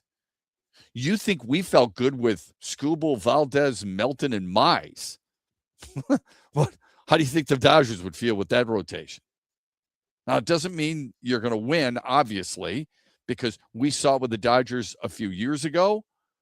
We thought for sure they were going to win, and they didn't against San Diego. We've seen it before in the past with the Tigers, where they've had 4 eventual Cy Young Award winners, and they didn't win it all. So it doesn't mean anything is guaranteed by any stretch. I get that. But if we felt good about going into a series like that, imagine how they would feel. That's crazy stuff. We'll get to some of your texts. Tim Twentyman joins us at the bottom of the 8 o'clock hour. Excited to talk Lions on the other side here on X's and Bros on a Wednesday morning, brought to you by Meijer. You have old retirement accounts still at former employers that could use some attention. You have accounts that the only time you hear from the advisor is when you call them. It might be time to take stock of your retirement and stop settling for less than you deserve. Having retirement accounts doesn't equal having a retirement plan. Hi, I'm Mitch Lyons, founder of Mitch Lyons Wealth. Stop procrastinating and let's coordinate your retirement accounts and make sure you have a plan for success in retirement. At Mitch Lyons Wealth, we help people make sense of all the moving parts of retirement: taxes, income, risk, Social Security, healthcare, and legacy. It all works together, so let's make sure all parts of your plan are working together and not fighting themselves. Let's create a retirement of steel. Contact us today to schedule a brief chat to talk about your situation. If it makes sense, we can talk further. If you're good as is, we'll let you know that too. Go to MitchLyonsWealth.com or text PLAN to 844-867-8335. That's PLAN to 844-867-8335. Investment advisory services are offered by MLW Advisory Services, a state registered investment advisor. Huge here for my good friend Josh Garvey and the team at Dorn Mayhew, West Michigan, one of the world's top accounting, CPA, and business firms. Their worldwide headquarters are in Troy, Michigan, on the east side of the state. And Josh and his team connect with all the sports fans and businesses across Michigan. They bring you John Beeline on the Huge Show. They bring you Lomas Brown during the Lions season. They are a top shelf team when it comes to growth and understanding what their clients need. And mix in when we do the Beat Huge contest or the NCAA March Madness brackets. Thank you, Josh Garvey, for what you do for the Huge Show and the Michigan Sports Network. Simple and easy. Just find Doran Mayhew on all the social networks or just Google Doran Mayhew and find out how they can help your business. And again, a special thanks to Josh Garvey and the Doran Mayhew team in West Michigan. The big shows are at Soaring Eagle. Eric Church. All you gotta do is put a drink in my hand. Friday, August 14th with special guest Ashley McBride. The Free the Machine Tour, part of the Soaring Eagle Summer Outdoor Concert Series. Springsteen. Tickets start at $87 and are on sale now at the box office and etix.com. Drink a little drink, smoke a little smoke. The party starts with Eric Church plus Ashley McBride, August 14th at Soaring Eagle Casino and Resort. Shop the Meijer 7 for 7 sale and make your next shopping trip a good deal better. Through August 4th, pay just $1 each when you mix or match any 7 or more items. Summer fresh favorites like seedless mini cucumbers, red, yellow, or orange bell peppers, and select varieties of Oikos Light and Fit or Chobani yogurt, Kraft mac and cheese, Powerade, or sparkling iced beverages. Getting more for your money with the Meijer 7 for 7 sale through August 4th. That's good life quality and real low prices. Only at Meijer. Exclusions apply. See the Meijer app for details. Make sure you listen weekly to our Moving Ferris Forward interviews with Ferris President Bill Pink and other leaders who are moving Ferris forward. Find out more about Big Rapids and Ferris and what they have to offer at ferris.edu.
Third and final hour of the program brought to you by Soaring Eagle Casino and Resort. The Mitch Lyons Wealth Poll question. We have one for you every single day.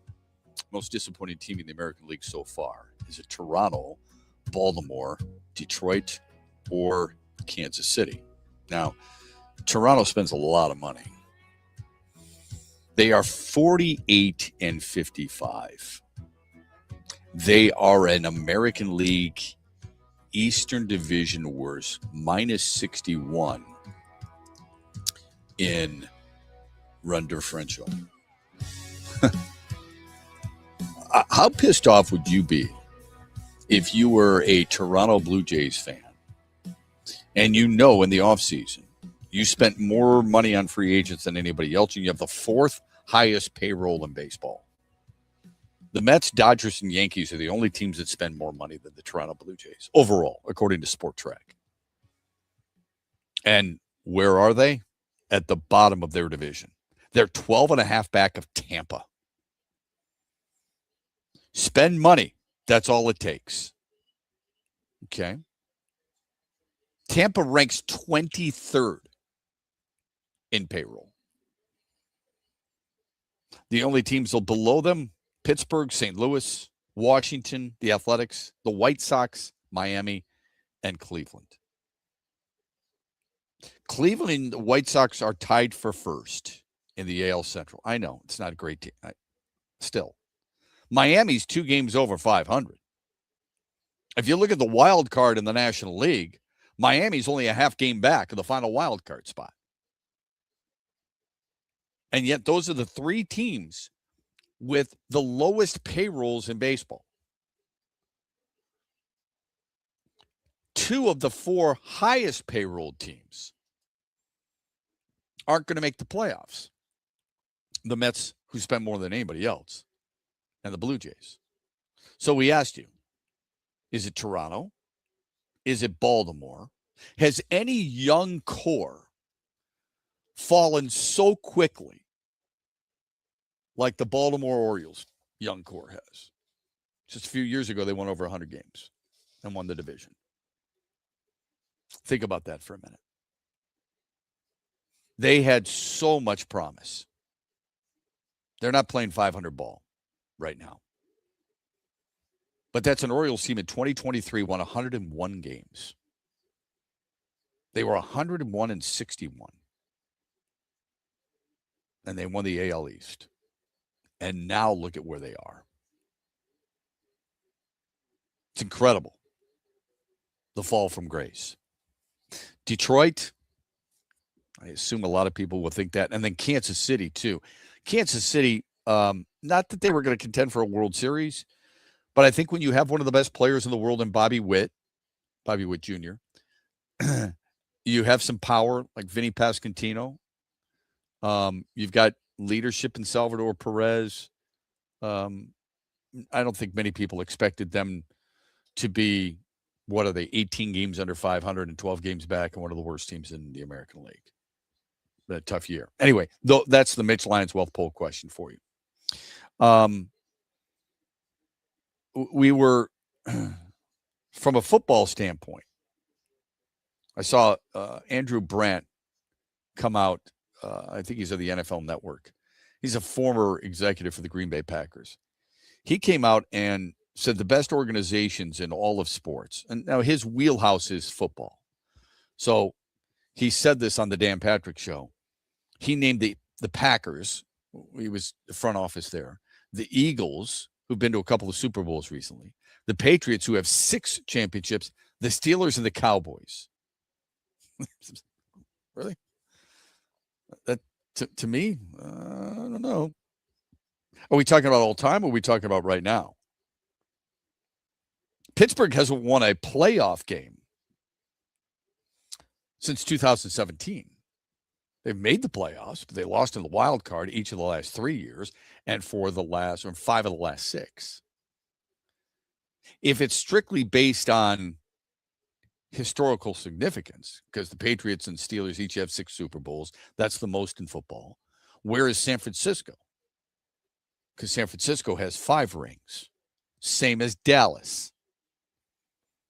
The last ring for Dallas, and I'm not, as a Lions fan, I'm not sitting there criticizing and saying Detroit's a better organization than the Dallas Cowboys. Detroit's never even been to the damn game, for crying out loud. Who am I to say when Dallas has won 5? But their last ring came in 1996. I guess for San Francisco, your last ring was 1995. So maybe there's something there. I don't know. But to me, it was a little confusing that he would have those, especially the last two, considering what's recently happened, the Steelers and the Cowboys. And the Cowboys, especially with Jerry Jones. Then it would beg the question, well, who would take their place? You don't have to have a certain number. If you want to say certain teams are the best organization in sports, like right now in football anyway, wouldn't you say Kansas City is among the best?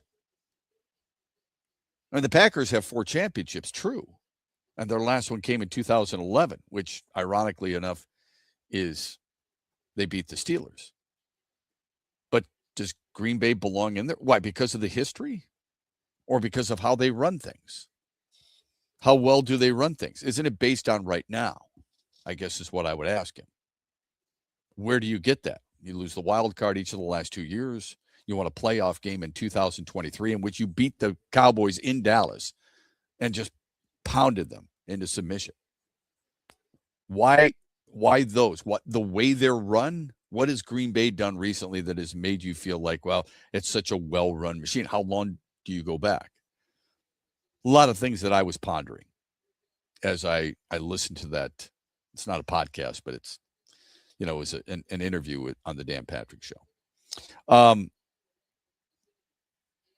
The Lions, I was thinking about this the other day about who has the most on the line for the Lions. And somebody had written Kirby Joseph. Somebody suggested Kirby Joseph. I think it was in The Athletic, which is fine. Our friend Quentin Pouncey. Because he signed that 4-year, what was it, Brett, $86 million contract, I believe, back in April of a year ago, right? April 2025. Right? And he was an all-pro, and that's all great. Missed 11 games with the knee injury. Who knows how long it's going to take for him to fully recover, if he can fully recover. I would argue DJ Reed. The guy with the most on the line for the Lions this year, I would argue, is DJ Reed. And part of that is because, well, he is under contract for the Lions next year and then can be an unrestricted free agent. And when you get into your young 30s, some people feel like you are truly expendable. I don't think, and Kirby Joseph with the injury, that injury is in all likelihood not going away. How you play, he still plays well. He can still play well. He may be limited. And we're splitting hairs here. DJ Reed needs to be a number 1 corner for the Detroit Lions this year. They didn't sign him per se as such, but he needs to be a number 1 guy. I think he's at a really important turning point, might be a little much, but an important part of his career on what I would argue is the most important season for the Lions, at least in my latest recollection, because of the opportunity this team truly has. You've got one little bit of a soap opera with Jahmyr Gibbs and whether or not he's going to ask for more money, even though he's got 2 years left on his contract. The secondary needs stabilization. You're not going to have that with safeties right now.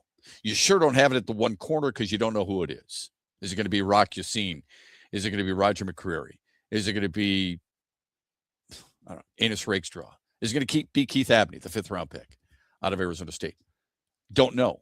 We do know the other side right now is DJ Reed. He must elevate his game from a year ago. We'll talk more about that with Tim Twentyman from DetroitLions.com at 8:35 here on X's and Bros, brought to you by Soaring Eagle Casino and Resort. in the den. It's a new day to celebrate and be free. It's a new day full of action and excitement because it's a new day for winning. Only at Soaring Eagle Casino and Resort.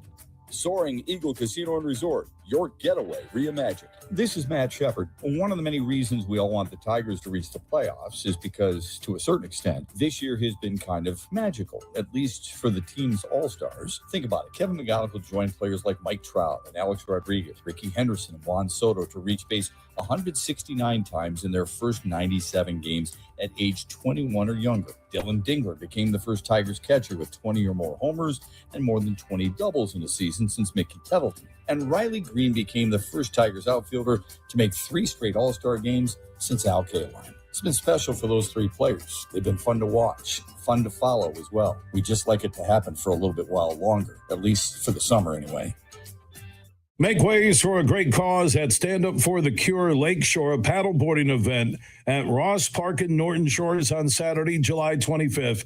You can grab your paddleboard and your sunscreen to raise critical funds for breast cancer research and awareness programs. Register for Stand Up for the Cure at suftc.org.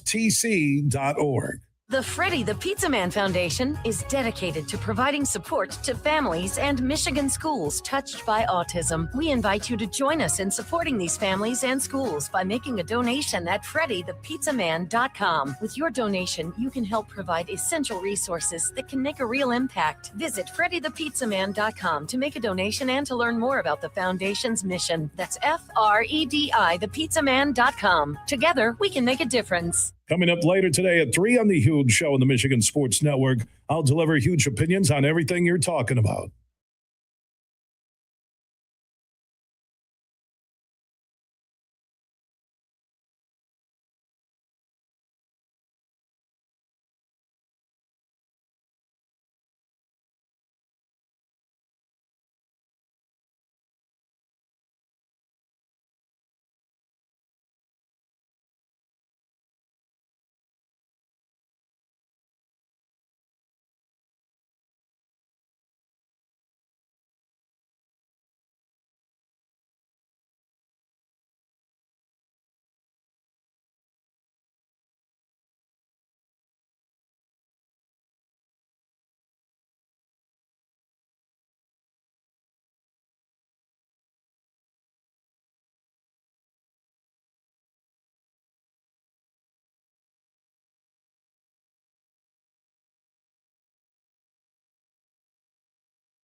18 after the hour. Welcome back, X's and Bros, Monday through Friday, 6 until 9 throughout the great state of Michigan. We welcome your comments in the chat as we stream live on YouTube, X, and on Facebook. We also welcome the phone calls on the Meijer hotline, 866-838-4843.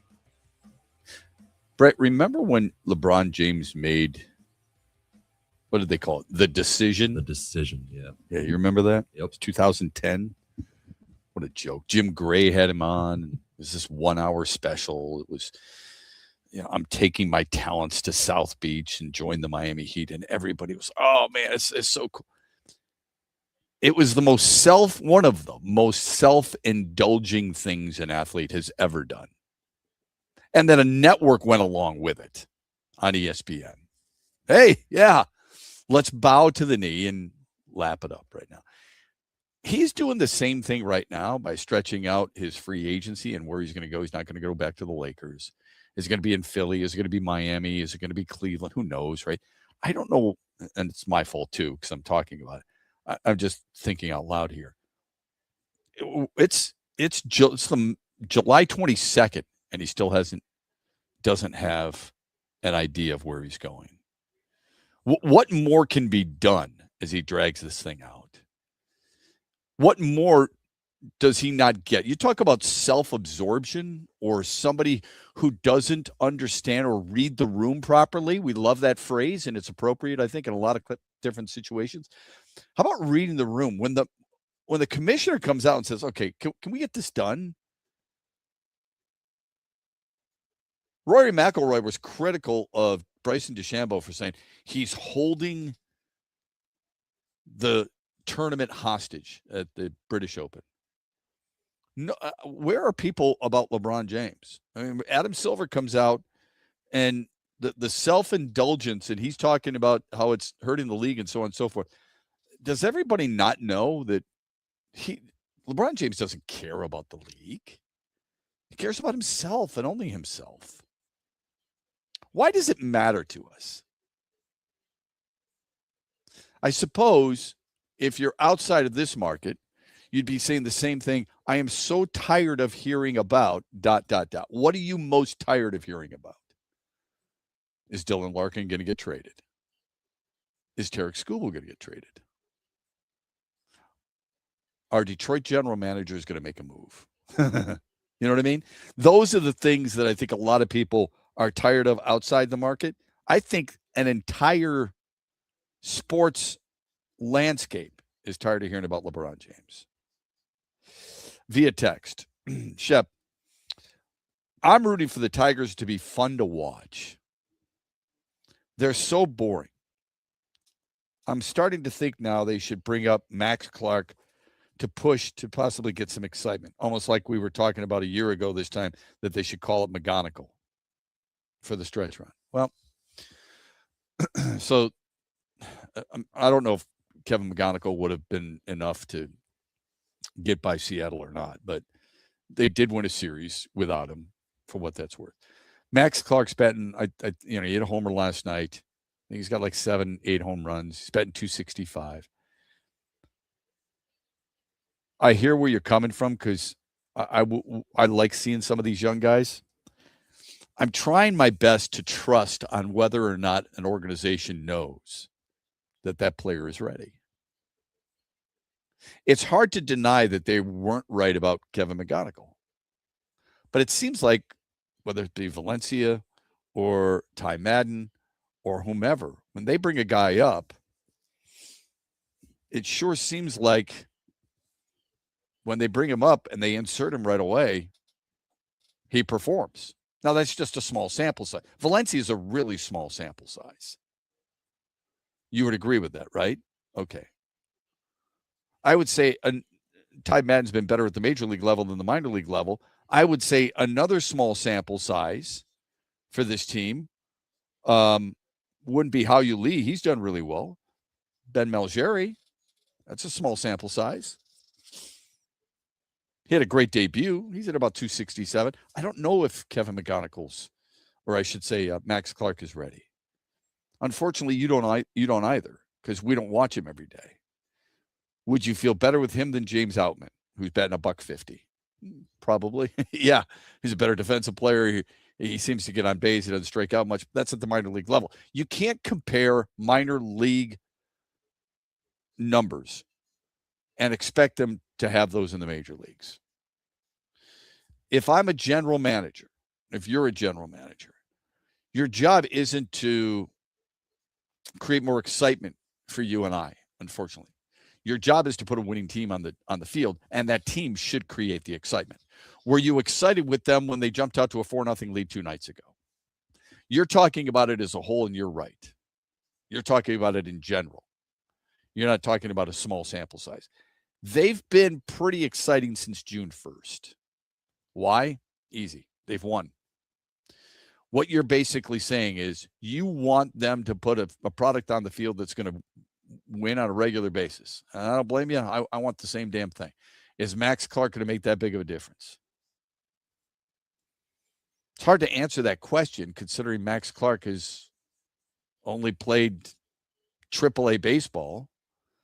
He didn't play it last year for 83 games. Max Clark has 1,300 at-bats in the minor leagues. Generally, I've used this rule before. Some people can push back on it if they want. Generally, 1,500 at-bats should give you enough. He's got over 1,500 plate appearances. I think you got a pretty good idea of what the kid can do and what he's going to be. I wouldn't knock that at all if you wanted to bring him up. I would just say this. If you're going to bring him up, play him. You can't bring a guy up from the minor leagues and stunt his growth and have him play every other day or once in a while like James Outman. Can't do that. Okay? Let's get to the final results of the poll question. The Mitch Lyons poll question from yesterday before Tim Twentyman slides in and joins us at 8:35. We always appreciate Tim's perspective. We asked you yesterday, what area of the Lions concerns you most? Is it left guard? Is it the secondary? Is it the defensive end position? Or is it the coordinators? Well, we bring up the coordinators because that's a big move, man. I mean, that's a second year of Calvin Shepard. Drew Petzing's new to the organization, even though he's been an offensive coordinator in Arizona. I think that's a fair point to bring up, considering it was something we talked about a year ago. So let's be consistent. So what area of the Lions concerns you most? Brett Hayes, what were the final results of the Mitch Lyons Wealth poll question? 92% of people said secondary. Makes sense. Yeah. Doesn't surprise me. I would guess left guard would be second, right? Coordinators is second with 4%, and then left guard and defensive end are 2% each. Okay. Yeah. All right. Appreciate you voting. You can vote as often as you want at XB Mornings. I've retweeted out today's poll question. If you follow me at my Twitter, at Shep Matt. Today's poll question brought to you by Mitch Lyons Wealth. Most disappointing team in the American League so far? Toronto, Baltimore, Detroit, or Kansas City? Hey, speaking of the Lions, before we get to Tim Twentyman, and he'll join us at 8:35. Speaking of the Lions, I saw an SI Twitter. The NFL more wide open than usual. Connor Orr narrows down the field to only 14 teams that could actually win the Super Bowl. Do you think the Lions are part of what he would call the A-list? The answer to that is yes. Here's what he says. The Lions have the league's most generous schedule by some measures, which we must consider alongside this startling fact. Despite changing offensive coordinators in midseason and heaping a ton of extra responsibility on Dan Campbell's plate, the Lions still managed to finish third in passing yards, passing touchdowns, tied for fourth in points, tied for fourth in turnovers, and seventh in yards per rushing attempt. Lions won 9 games last year, beat the Bears twice, rolled into the bye at 5-2. New offensive coordinator Drew Petzing is, I feel, a highly underrated offseason signing. After the Lions flirted with Mike McDaniel, settling on Petzing, the former Cardinals OC, should help stabilize and make more sensible a run and protection scheme that left the Lions' best players hung out to dry under John Morton. Loss of Terrion Arnold is undeniable. I think it's very deniable. Lions pride itself on the man off the street mentality when it comes to the league's number 3 most frequent man defense. How is it undeniable about Terrion Arnold? That seems a little odd to me. considering he was an Achilles for this team last year and in the offseason. We'll talk with Tim Tunneyman about it when we come back. We're brought to you this hour by Soaring Eagle Casino and Resort. Huge here for all the ABC warehouse locations in Michigan. Now, if you're looking for the best prices on TVs, furniture, appliances, mattresses, and more, you need to go to abcwarehouse.com. You can shop there and also shop in person at all ABC warehouse locations across Michigan. For the one close to you, go to abcwarehouse.com. Best deals on TVs, appliances, furniture, and mattresses at all ABC warehouse locations in Michigan. Summer is made for road trips and lake dips. Shop at Meyer with M-Perks and fuel your summer with savings up to $1 per gallon on your next tank of gas. For nearly every dollar you spend on items like travel snacks, groceries, sunscreen, and more, you'll earn M-Perks points. The more you shop, the more your points add up and the more you save at the pump. Turn your summertime snack cravings into fuel savings, only at Meyer. Savings per gallon based on points redeemed. Fuel rewards not valid in Wisconsin. Max 30 gallons. See mperks.com for details. The Freddie the Pizza Man Foundation is dedicated to providing support to families and Michigan schools touched by autism. We invite you to join us in supporting these families and schools by making a donation at freddythepizzaman.com. With your donation, you can help provide essential resources that can make a real impact. Visit freddythepizzaman.com to make a donation and to learn more about the foundation's mission. That's FREDI thepizzaman.com. Together, we can make a difference.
Fired up for this, 35 after the hour. Welcome back. Lions starting to dominate more and more talk shows, more and more headlines, and rightfully so. A team that has a legitimate chance to reach the Super Bowl. Tim Twentyman of DetroitLions.com knows that better than anybody else. He was the first to report on the good news of Sam Laporta and his availability for training camp. And the great Tim Twentyman joins us here on X's and Bros. How are you, my friend? Hope you and the family are well. When you found that out about Sam Laporta, how significant do you think that is for this Lions offense? Well, it's huge. I mean, you're talking about a top 5 tight end in this league, and you're talking about an offensive coordinator, Drew Petzing, in his most recent history in Arizona. Look what he did with Trey McBride and that tight end position. It was a big part of that offense. Now, part of that was due to the injuries that Arizona had last year to some other skill positions. But, I mean, Trey McBride really took off under Drew Petzing in this offense, and I think Sam Laporta can do the same thing. I think it's very much a matchup-based offense, and when you have one of the best matchup weapons at the position, I think that's huge for this offense. I love where this team is at. I truly do. Offensively, anyone who's not concerned about the secondary is just fooling themselves. But I love what the offense is. And yet I talked myself into maybe having some slight concerns because left guard is a competition. That's a good thing. You can't lose your center, Cade Mays. And Blake Miller, we just don't know about. What's been your observation of that unit, at least in the offseason, that you were able to glean anything from? Well, I think they went into the offseason wanting to get younger and more athletic up front. And I think they did that with some of the names that you just mentioned. I put Larry Borom in there as well. You know, a guy that they're pretty high on, a guy that they feel whoever wins that right tackle spot, let's say Blake Miller wins that right tackle spot, they think they're better off at the swing position with Borom than they were with Dan Skipper last year. They think that's an upgrade. So, you know, they love the depth that they've built up there. But, you know, I look at this, Shep, they were a top 5 offense last year in terms of scoring. They were a top 5 total offense, and they got average offensive line play.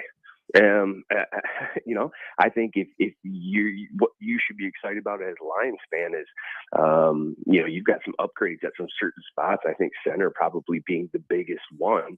And you bring all these skill weapons back. That was a top 5 offense. If you get back to being top 10 offensive line play with the quarterback and the skill weapons that you have, I think this can go back to being really an elite offense, one of the best in the league. And I think that's what's got to get Lions fans excited because they've gotten younger, they've gotten more athletic up front, they've upgraded up front. You still bring back all those skill weapons, it has a chance to be really, really explosive. I agree 100%. People forget how talented they were offensively and how they really didn't skip much of a beat. The key was protecting Jared Goff, who was sacked more last year than he's ever been in his career. Tim Twentyman joining us from DetroitLions.com. Follow him on Twitter at T20Man. Let me ask you this, though. Drew Petzing taking over this offense, where do you see it improving? Because you just talked about how and glorified the offense, and rightfully so. Where do they improve, and what's been your overall take on what you've observed about the way he goes about his business and on how he might be different and good for this franchise? Yeah, you know, I think he relates really well to the players. I'll answer the second part first. And I think when I was talking to some of the players and talking with Jared in the spring, his ability to explain difficult concepts really easily and make it really easy on the players. A number of guys mentioned that. Just obviously how smart he is, how knowledgeable he is, but how he can take a really difficult and hard concept and make it really easy so that these players aren't thinking on the field, that they can play faster. A number of different guys mentioned that, and I think that'll be interesting once we start training camp and the speed picks up and the competition picks up. You know, usually, and you've been up to plenty of training camps, usually the offense is a little bit slower starter than the defense. It'll be interesting to me because of, you know, what some of these players said, if that'll be different this year. And I think in terms of just what you might see with the offense, it's going to be a lot of pre-snap motion. We're going to see a lot of that kind of stuff. But I think he was really unique in Arizona with some of the running concepts. I don't think a lot of people realize, you know, how much that Arizona run game was. In 2023 and 24, they averaged more than 5 yards per carry.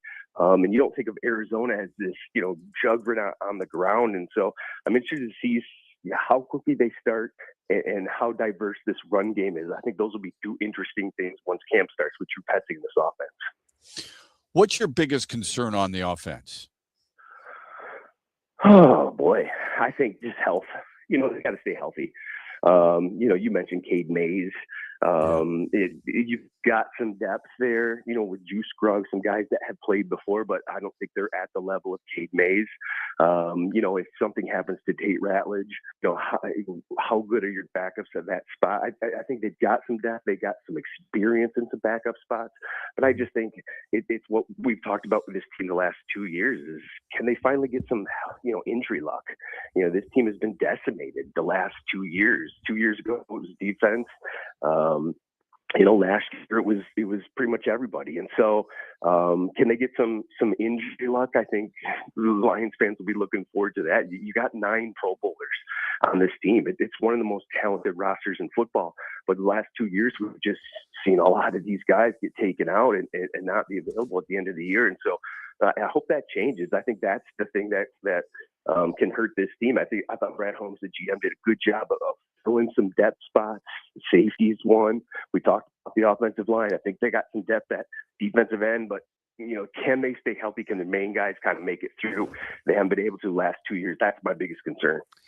Every day you give us, it's probably my favorite part of the website, the training camp preview that allows us all to have an idea of what we're looking at. Nothing finalized yet, but an idea of what we're looking at. At 7 a.m. this morning, you posted the cornerback preview. It is probably, I don't even think it's probably, it is the most ridiculed and biggest concern for Lions fans out there. Do your best at easing those concerns, especially with the loss of Terrion Arnold and the poor play of DJ Reed a year ago after he was hurt, because he played well prior to being hurt.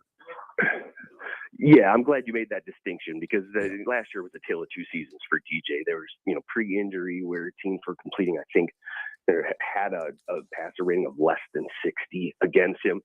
Has a major hamstring injury, misses 6 games, and then you see some of his numbers dip. He just said he didn't have the burst, the explosion that he's used to, and so, talking with him this spring, he feels like he got that back. So that's important for that group and for this defense. I think there's a lot of unknowns with that group. Rock Ya-Sin, I thought, stepped in for 6 games last year, played pretty well. And I thought that was a savvy signing last offseason for Brad Holmes and a good re-signing this year. But I think this is a monster year for Ennis Rakestraw. I mean, this is a guy that was a second-round pick. And unfortunately, he's, had to deal with injuries, And it's funny, me and you are old enough to, remember when Matthew Stafford first got here back in 2009. And I think a lot of people forget Matthew Stafford played 10 games his first 2 seasons because of injury. He was a bust. Injury prone and everything else, and then all of a sudden, boom, it just kind of clicked. He got some injury luck, and I think he played the next 8 years without missing a game. I'm certainly not trying to compare Ennis Rakestraw to Matthew Stafford, but the situation is similar, and so hopefully this kid gets some luck. The Lions obviously think he's talented. I think when he's been on the field, before some of the injuries, he's flashed and shown some things. So, can he push Rock Ya-Sin or Roger McCreary, who has experience playing both inside and outside, for that number 2 spot? I think this is a big training camp for Rakestraw. Can he stay healthy? He's added some weight to do so, but I think it's a huge year. I think a lot of Lions fans want to see if, he can be the player the Lions thought when they took him in the second round a couple of years ago. I like McCreary. I mean, if we were talking about your favorite signing, well, everybody wanted, the center from Baltimore and go into the Raiders and the Raiders just irresponsibly paying too much money. I wanted Cade Mays. So that was my favorite offseason signing, but I liked Roger McCreary. I really liked the signing of that player because I think he gives him some versatility, even though he signed as a nickel.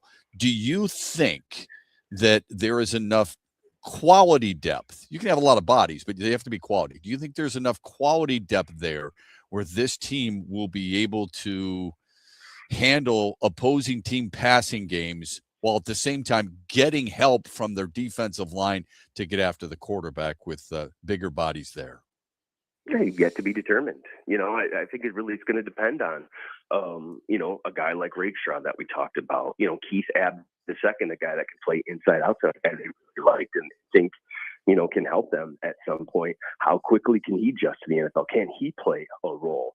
Christian Izzian is another guy that I thought was kind of a savvy signing, a guy who's played safety, both safety spots, and started as a nickel cornerback in this league. And, he's another body that could be in that mix in the nickel. So, look, they've got some guys who have played, who they have some experience there. Can they step up and be the number 2 guy? That's going to be yet to be determined when we start training camp and the competition starts and the bullets start flying. I think on paper they have enough guys with some of the names that we've talked about, but they are thin if they start to get some injuries. And, you and I both know that's probably the most injured position in football, just because of the size you have to be and what you have to take on in terms of the run game. So I would not be surprised, Shep, if there's a guy that plays a role in that position who is yet to be on this roster. Let's just put it that way. Well, you have written that, and that kind of got me fired up. That who's to say that Brad Holmes won't do something? You wrote this, your 20 minutes take this morning, 7 a.m. Go to DetroitLions.com. Check it out. The Arnold release hurts Detroit's depth at that position. It wouldn't be surprising if Holmes ultimately looks to add to the position before the start of the regular season. I'm not going to ask you for a name. That's probably unfair because there's still some guys out there. But what is it they're lacking that they need at that position? I just think experience, depth. I think, you've got obviously DJ Reed, you've got Rock Ya-Sin, you've got McQuarrie, who we've talked about, but beyond that, now you're talking about some guys that have played a little bit, Abney, Rakestraw, some of the other names that are young guys that are inexperienced. Now, can they be great players? Do the Lions have big expectations for them? Sure.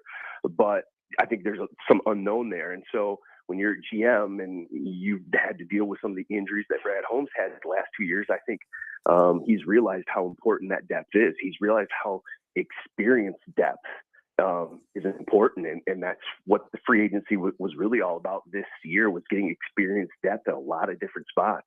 And so I just wrote that, meaning I don't think they have a ton of experienced depth, and so I wouldn't be surprised if one of these guys, veteran guys who is still out there, or when it comes time for teams to trim to the initial 53-man roster, if there's a guy that they like that doesn't catch on somewhere else.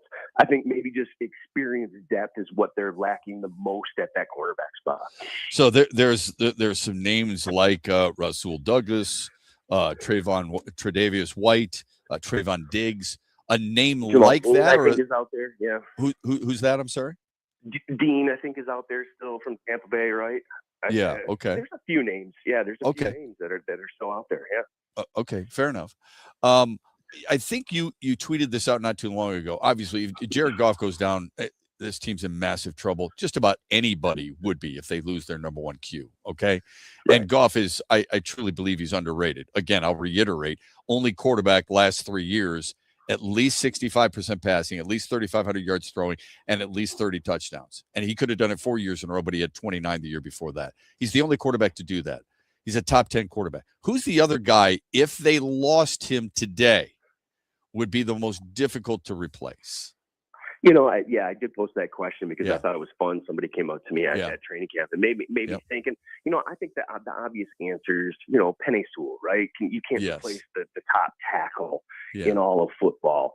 I think Aiden Hutchinson, right? I mean, that is your guy. That's your pass rusher, your elite guy. I think those names jump off right away. But I tweeted out 2 names that I thought just made me think about it. And we've talked about both guys in this conversation. But, you lose Cade Mays. We saw last year what happens when you don't get good center play. It just disrupts the consistency of the run game, the pass game, Jared Goff, everything else. And so, I think Cade Mays staying healthy and being a big part of this team, I think is so critical, just because I think you lose a lot when you go down to Juice Scruggs or some of these other guys that are less experienced. And then the other one to me is, we've talked about the position. You have a number one cornerback in DJ Reed. You don't know who your number two is and kind of what that looks like yet. And so I think if you lose DJ Reed, if you lose your top cornerback, your guy that you're expecting to take that part of the field away while you figure out your number two spot and your nickel spot that are going to be two brand new starters, I think there's a comfort in having that guy. And if you lose that, we talked about that cornerback position. That is a huge loss. And so, I tweeted out DJ Reed and Caden Hayes just because of the depth that they have at those positions, who's behind them, and just the importance of those guys being the number one guy at that spot to make you feel good while you figure out the depth. Last thing for you, and I appreciate the time. Who's the one rookie you're looking forward to watching most, and which young player, doesn't have to be a rookie, needs to elevate their game from a year ago to this year? Ooh, okay. Let's see. Let's go with the rookie I'm looking forward to. I think Derek Moore. I think when Detroit went into day 2, they identified him as the best pass rusher on their board. We're able to get him with pick 44. I think he's going to play a role in that rotation along with DJ Wanham, and he's a guy I'm really interested in. Had 10.5 tackles for loss at Michigan, 10 sacks. So, plays the run and the pass, pretty well. It'll be fun to see how he fits into that spot opposite Aiden. I think I'll stay with the defensive line in terms of a rookie that needs to excel. I think Tyleik Williams, this is a big second year for him.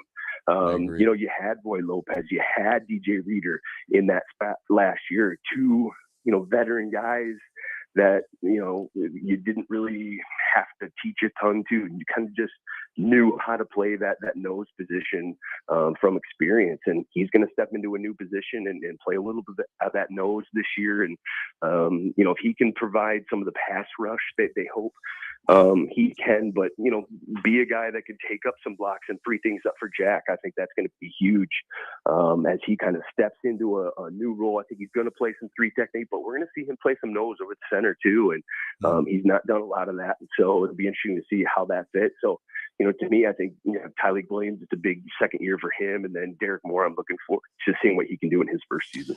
Tim, we always learn a lot from your articles, from your tweets, especially when we talk man-to-man here on the show. We appreciate it as always. All the best to you and the family. Keep up the great work. We'll see you at training camp, all right?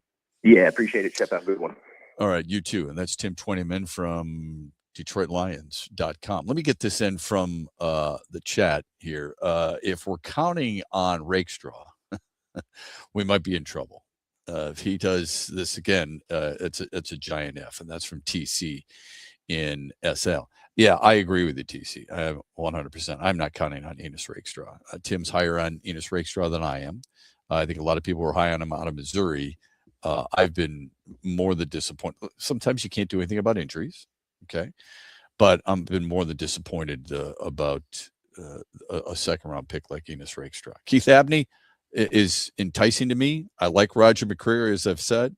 Rock Yassin, I do think they have some depth. It's the quality of depth you kind of wonder about. If you're still looking for someone when other teams are cutting them, and you can get good players in that regard, or if you're looking for somebody as you approach training camp, it tells you that you're not quite satisfied, right? So I think that's an important note. And it's a really good comment from TC. We appreciate it on the feedback. Our thanks to Tim Twentyman, and our thanks to you for giving us a little bit of your time on a Wednesday morning. Don't forget the huge show later on today from 3 until 7. We're back with you tomorrow morning, 6 o'clock, here on the Michigan Sports Network, brought to you by Soaring Eagle Casino and Resort.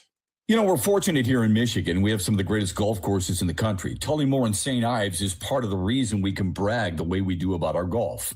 Once you visit Tullymore, you'll keep coming back. The view is breathtaking. The golf is fantastic. The accommodations are regal, and the people are special. It really does feel like a home away from home at Tullymore. Make your play and stay reservations today by going to tullymoregolf.com or by calling 1-800-972-4837. That's 1-800-972-4837. Huge here for the Michigan High School Athletic Association. You can stay up to date on the latest from Lansing 24/7 at MHSAA.com, at MHSAA on Twitter, and MHSAA